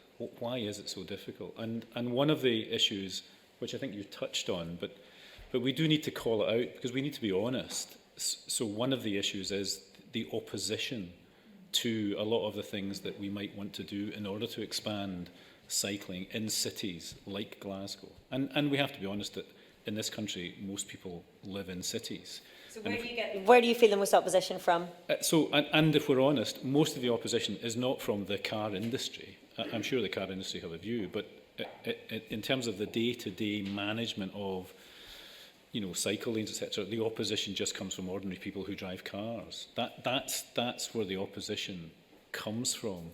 So there is a real job to be done, and that management of the carrot and the stick is a really tricky balance. It's a really tricky balance, and it does require courage on the part of politicians. It really does, and I understand why that is difficult. And I think that issue about how do you incentivise or disincentivise is also part of that matrix. There's no easy answers, but we have to take some quite bold steps. The other issue, and it's difficult given the priorities and the pressure on public finances, but we're actually still not spending enough. I mean, we're still not investing enough if we're, in order to make the big changes, in order to really shift the dial. I was interested in the comparison with what happened in the Netherlands. I've seen a presentation from people from Amsterdam about what happened in Amsterdam and other Dutch cities in the late 60s, early 70s. And that was just a huge, radical shift. And that cost a lot of money. It cost a lot of money to take, well, you mentioned it, to take streets that were gridlocked, that were full of cars, in a way much worse than we're currently facing, and completely transform that in quite a short period of time. So it can be done, because it's been done. But it takes a real consensus, a real commitment, and it does take significant investment. We just need to be honest, there's some real challenges there. But to echo what was just said, I mean, we are making progress. We are. In some of the big cities in the UK, we are making real progress. Yeah, Henk, I know you want to jump in, but when you're talking about cost, Bill, I just want to reference something. I don't know if Chris is still in the room, but Chris Boardman had said earlier, which was that they had calculated the cost to the Greater Manchester region of not making a change, and that was £3.75 billion a year. So when we balance the books, surely that has to come into it. And Henk, I want to ask you, because we're talking about the bravery that it takes, but surely it takes education as well, education of people who drive cars, that I recognise that parking is an issue when you take away parking spaces. However, the more people who ride their bikes, the fewer cars there are on the road to compete with. And so for someone who is tied to their car, surely it's better for them to have more people riding their bikes. Absolutely, Orla, because every bike is one car less. So the other car drivers should really be in favor of cycling because it will create more space for them. But I wanted to go back to the politicians. I worked in national government for more than 30 years, and there is no thing politicians are as scared of as voters. Voters are the most scary people to politicians. And that is us, exactly. And somehow, and this is an answer to the question you asked earlier, the politicians still make the calculation that their voters are car drivers and that they are attached to their cars. So that's why it indeed requires political courage to remove parking spaces. Good example. Amsterdam is removing 1,500 parking spaces per year. It's a war of attrition. In 20 years, all the parking spaces will be gone, so the cars will be gone as well. That's the calculation, but it is incrementalism, if you like. And you mentioned, Billy, you mentioned the Dutch cities in the late 60s, early 70s, the time when my parents sent me to school on the little bike. That was a bottoms-up movement. That was people getting angry, getting excited, taking over the streets because their kids were getting killed. And that's the movement we probably will need in many more places. And you mentioned rightly the importance of bottom-up, because the politicians will listen to the voters because they're scared of the voters, but the voters have to stand up. And I guess that means, because we hear about the opposition all the time to temporary pop-up bike lanes and whatnot from local residents, from drivers, they make the most noise. It's up to us to make more noise. It's up to us to have our voices heard and not be so timid and not be waiting on change to happen, because as Henk says, change didn't happen in the Netherlands. It was forced by the people. The politicians had no choice but to listen. And it's interesting as well when you talk about Amsterdam getting rid of parking spaces, and of course you're referring to car parking spaces. What it's doing is creating parking spaces for an awful lot more vehicles. Whenever I live along a canal, and there are different sections for cars and different sections for bicycles, and the space that you have for one car will fit at least 10 bicycles into it. And so I cannot wait for that. We do have a vehicle that we use for holiday, but we don't drive it on a daily basis. I can't wait to not be able to park it in front of my house to load the suitcases in, because it means that there will be hundreds more bicycles on our canal. So yeah, that's that. Stephen, I want to talk about subsidies for e-bikes, though, because there was an important point that was made to me on social media, when you talk about subsidies for electric vehicles. How far are we from having a proper subsidised scheme, would you say, for electric vehicles? Because maybe that would be the game changer, and it would be seen less for old people, unhealthy people, lazy people, and more for people like me, a mum of 2 kids who needs to get my children as far as I can whenever I want to. Not to dump them there, just to take them there. Do you mean for e-bikes or electric vehicles? I mean e-bikes. E-bikes, because there is, there's obviously tax benefits on electric cars. Exactly. So why don't we see that for e-bikes? There's a lot of work being done on it. I think it's trying to drive that through all the stakeholders. I know, the Bicycle Association is working very hard, on behalf of the industry to encourage that, and we see the examples. When you put the infrastructure in and you put the incentives and subsidies for e-bikes, people make the leap. So I know there's been some movement on the Cycle to Work scheme as one way where you get an incentive. And actually, if you look at Germany, there's 2 million e-bikes sold a year. There's, in the UK, it's 90,000. Half of those in Germany are on the Cycle to Work scheme, where you've got a big incentive, and based on a 3-year lease. So you get your bike over 3 years. You just pay it out of instead of like a company car, you've got your company bike, and it's very affordable. And at the end of it, 80% of people end up buying that bike. So we need to kind of get a simple structure that's already been proven in other countries and has a huge benefit on the individual, but also the cities and society. I think it's kind of, there's a lot of facts out there on cycling about the benefits of it, as you said, but people just need to start to act. And you talked about the voters. We have got an opportunity, because we have got the OPEC crisis in the Netherlands triggered it. We've got a climate crisis, and which generation is most vocal about it? It's the younger generation. And I think, I might be wrong, but I think the young 18 to 25-year-olds are now holding less driving licence than ever in cities, and they're living in cities. So we've just got to kind of make sure we're firing up, that young generation as voters as well, to kind of push it, because they're not the ones who have got their cars parked out in cities, wherever 95% of cars in London are parked. It could be 5,000 football pitches, which are wasted with cars. So they're not the young generation's cars. So I think that's an opportunity to kind of exploit in terms of the two parts of that.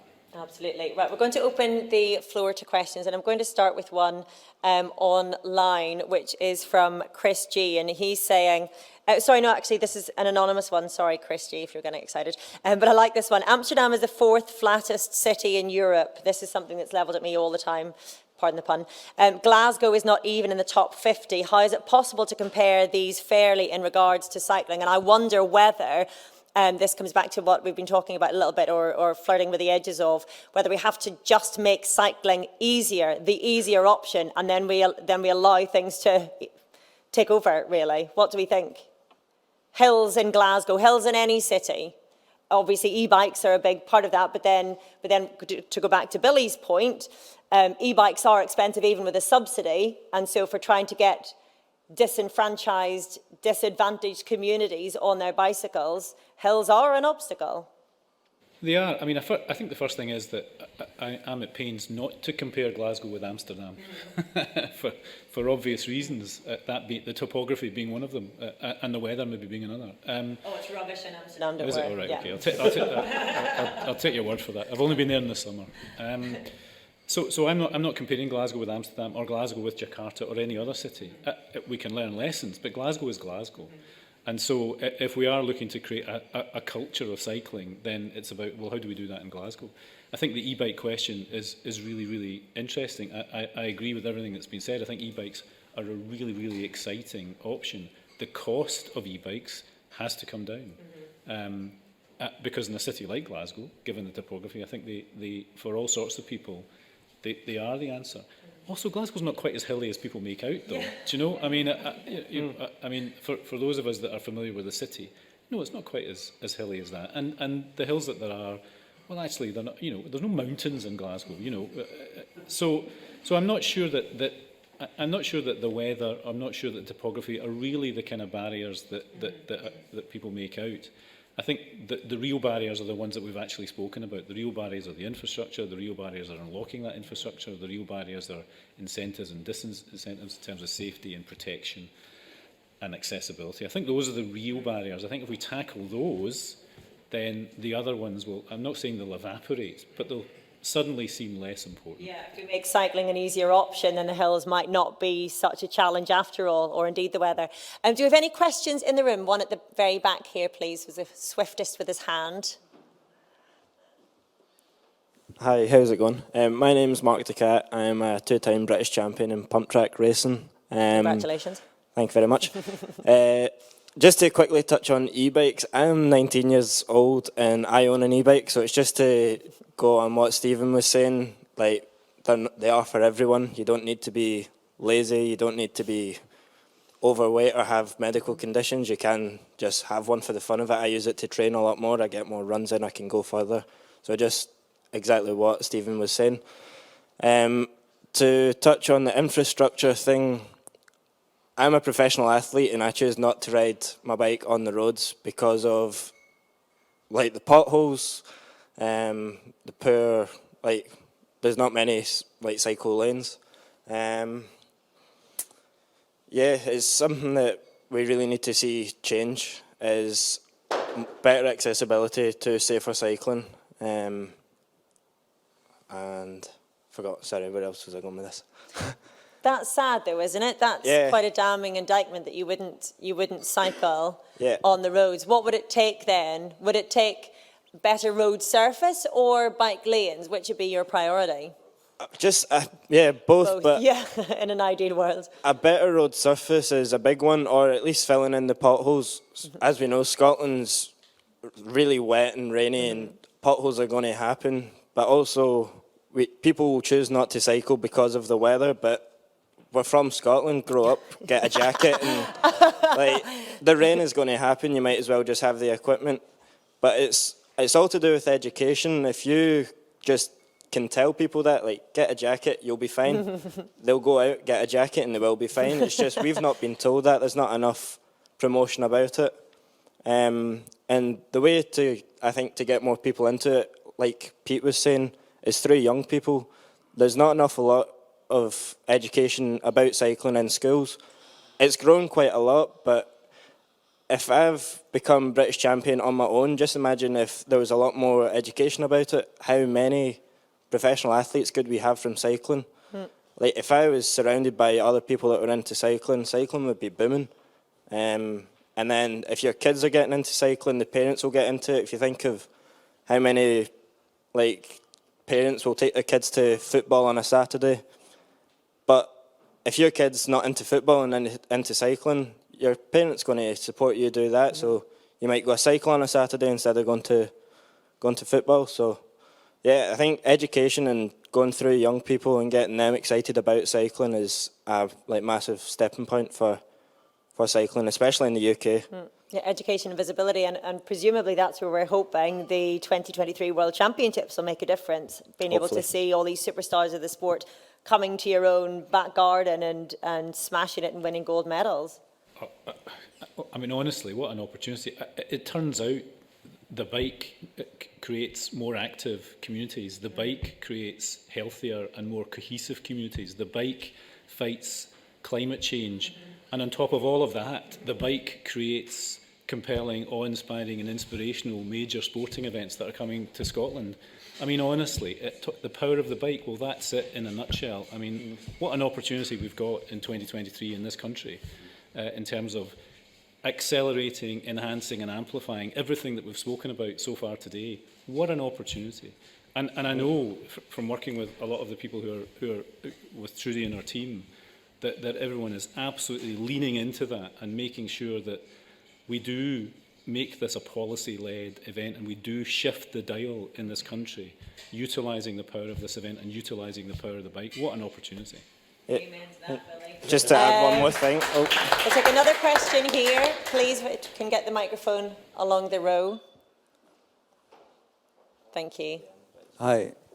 Is it working? Yeah. Yes. Hi. My name is Julie and I work for a global advocacy organization based in the Netherlands as well called BICS, BYCS.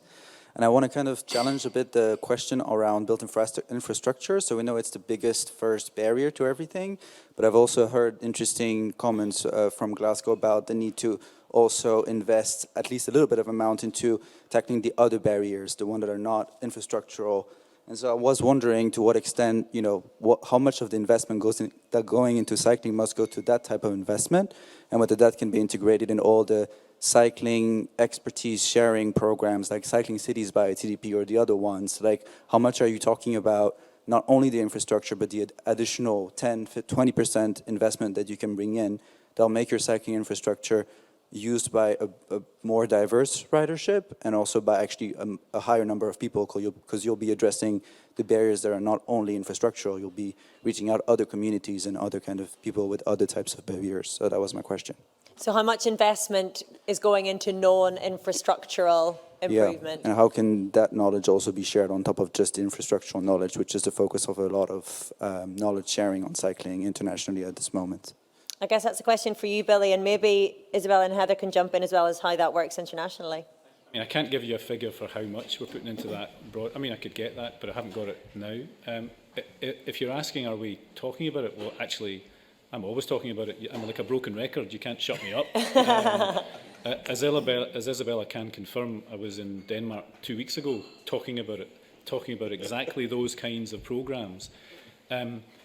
But they're not distinct from anything else. So when I think about, you know, how we can utilise the Cycling World Championships, I'm thinking about exactly those kinds of programmes and utilising the Cycling World Championships to expand those and accelerate those and amplify those, but also the other way around, utilising those to build, in a sense, a legacy of the championships.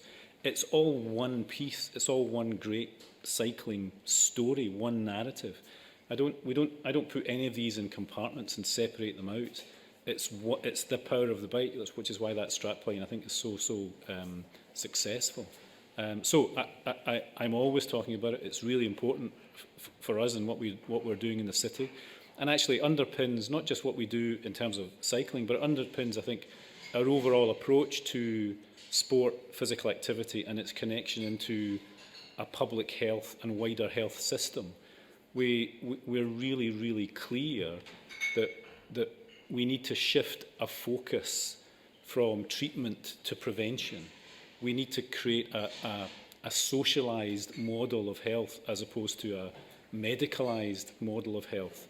And this is, in one small way, an opportunity to absolutely do that. That's why the bike is so important, because as Isabella mentioned at the very beginning of this, it's unique. You can cycle to work, you can cycle to school. It's a sport and it's a mode of travel. There's nothing else like it. You can't swim to work. Well, maybe you can in some places, but I wouldn't recommend it in Glasgow. Isabel, do you have anything to add to that? So you have Yeah, so I'd say infrastructure is one part of it, but then there's the educational aspect and you know, educating from the young age and implementing programs to educate. And it maybe goes back to the other question as well, where within the UCI as well, I mean, we have 201 national federations. We want the national federations to implement programs to promote more cycling. So what we did was we created a toolkit or a guide in 2019 with Bikeability from the UK. So we worked with Bikeability to put together a template guide for national federations or any organizations that wanted to create a children's cycling education program. So that's one thing that's really important for us, but then also looking at, I mean, created another guide on cycling for all side events and what types of side events you can create around a championship or a World Cup, and what are the things that other organizers, what other cities have done to promote more cycling. So yes, you have a race, but then you could have a festival for children, you could have road safety education, you could be working with cyclists and drivers on, you know, how do you drive and cycle safely. There's many different ideas of what can we do, and so we have a lot of that, I'd say, content and knowledge which we're really trying to share as much as we can, and that's again kind of one of our responsibilities, is making sure that we share that with our 201 national federations, that we share it with all our organisers, and that we inspire them to do more with that as well. Yeah. Brilliant, thank you.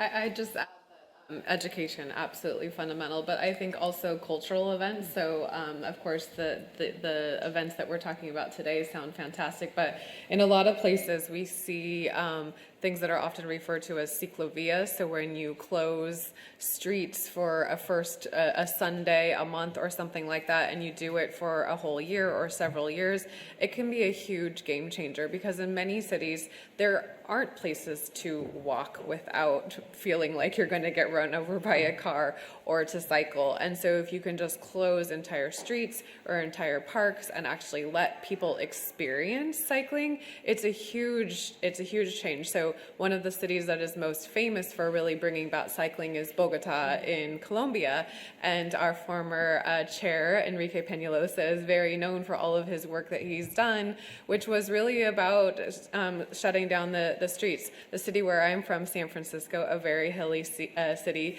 we have something called critical mass, which is every Friday the cyclists just take to the streets and take over the streets, and it shows how many people actually want to cycle, and then the politicians listen. So, and that's something that cities can do as well, even though I know those events like critical mass can be a real pain for people.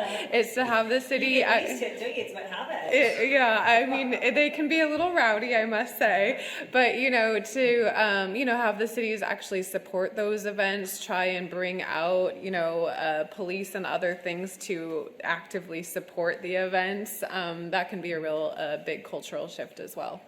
Jonathan, do we have time for one more question? Do we want another question? No? Anybody else in the room want to ask a final question? I think that rounds it up nicely then.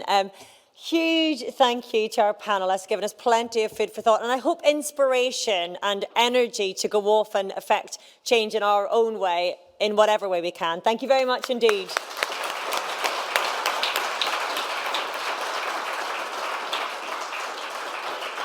And so we're going to have a closing address, so I'll ask all of you to leave the stage now, if that's okay, unless you want to sit here for the final address, which you're more than welcome to. But I want to thank everyone in the room and online as well. I know Paul's going to do that, but you've been an incredible audience and so engaged. And every time I look up, everybody's been nodding furiously, so that's good. And I would just say, as a call to arms, a call to action, make this matter. We've spoken already about the change that has been affected in other cities, in other countries, simply because people have made their voices heard. Don't think that your voice doesn't matter. As Henk said, voters are the scariest people to politicians, and politicians are the ones who will make change. So if you make your voice heard, if you lobby your politicians, if you lobby your local MP, if you lobby your councillors, they will have to listen. Go and spread that word to everybody you know, and spread the joy and the benefits of life by bicycle, because it will make us all happier, healthier, wealthier and greener, and that's what we want. Anyway, thank you very much. I'll hand you over to Paul Bush for our closing address. Thank you.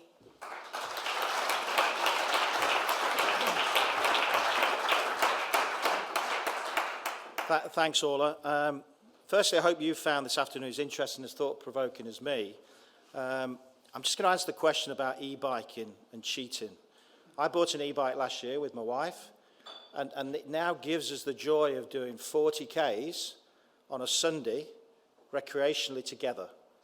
And that would never have happened without buying an e-bike. So for us, it's been quite a cathartic exercise. And it's something we really look forward to now at weekends when we have some quality time. A few points to talk about. There's lots in there, and, you know, challenge to the CEO is to take it all away now and digest it with Craig, and we've got a board meeting next week where I'm sure a lot of this stuff will come up. But I've got 4 things that, for me, hit home. I thought Peter's comments around more people out on their bikes in terms of a healthy and greener society was really interesting. I really liked Hannah talking about accessibility and equitability, because I think they're critical. Orla talking about going to school with her kids on the bike and talking to her in the coffee break, how easy it is in Amsterdam, but conversely the obstacles we have not only in the UK but in Scotland around infrastructure, roads. We've talked a lot about potholes for 2023, and probably it's the one thing that keeps Trudy awake at night. In terms of the quality of the road surface. And we saw Flanders a couple of weekends ago where they resurfaced the whole course. Now there's an interesting challenge for us as a nation in terms of what that might be. But another little story. When I was a kid, which was a long time ago now, I used to walk to school, which was 3 miles, to save the bus fare.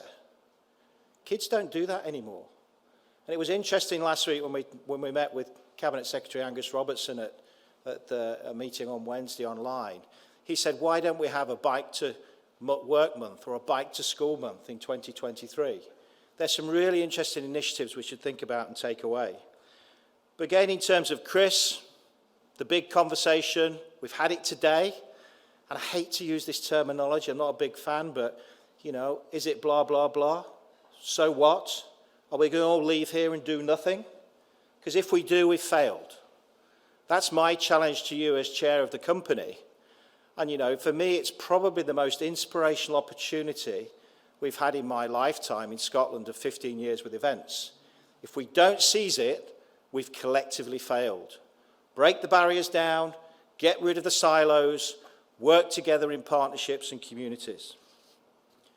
It is about a catalyst for change, but only you can do it. I can't do it on my own. I can talk about it, but you all have to own it. It's about that Scottish approach, it's about a UK approach, about a European approach. But in terms of thanks for today, a real thanks to Maree. It's been great to have you here all afternoon, and I know that you'll take it back to your colleagues in Cabinet and you know, show the real emotion and drive around this, you know, this project for 2023. I know Chris has gone now, but I think it was really great to hear from Chris again, a real passionate person. You know, he's probably now got more jobs than anybody, has just becoming chair of Sport England. So he's got a lot of hats and a lot of balls in the air. But a real thanks to Orla, who's hiding around the corner. But, you know, I have to say, you know, I've watched Orla a lot on television over the last few years. She headed the Olympic programme for Discovery this year, which was quite a breakthrough moment, I think, for you. But it's really reassuring for me that we have such a passionate advocate in Orla spreading the message of cycling and its benefits across the media. So thank you very much.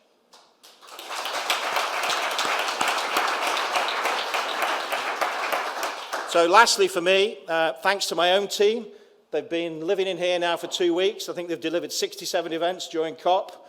We've been to a few. I think the last one's tomorrow. We've got one on golf, a Geo golf session, and they finish on Friday. Have a safe journey home. I think there's some drinks and canapes. And don't forget, when you leave this room, make a difference. Thank you.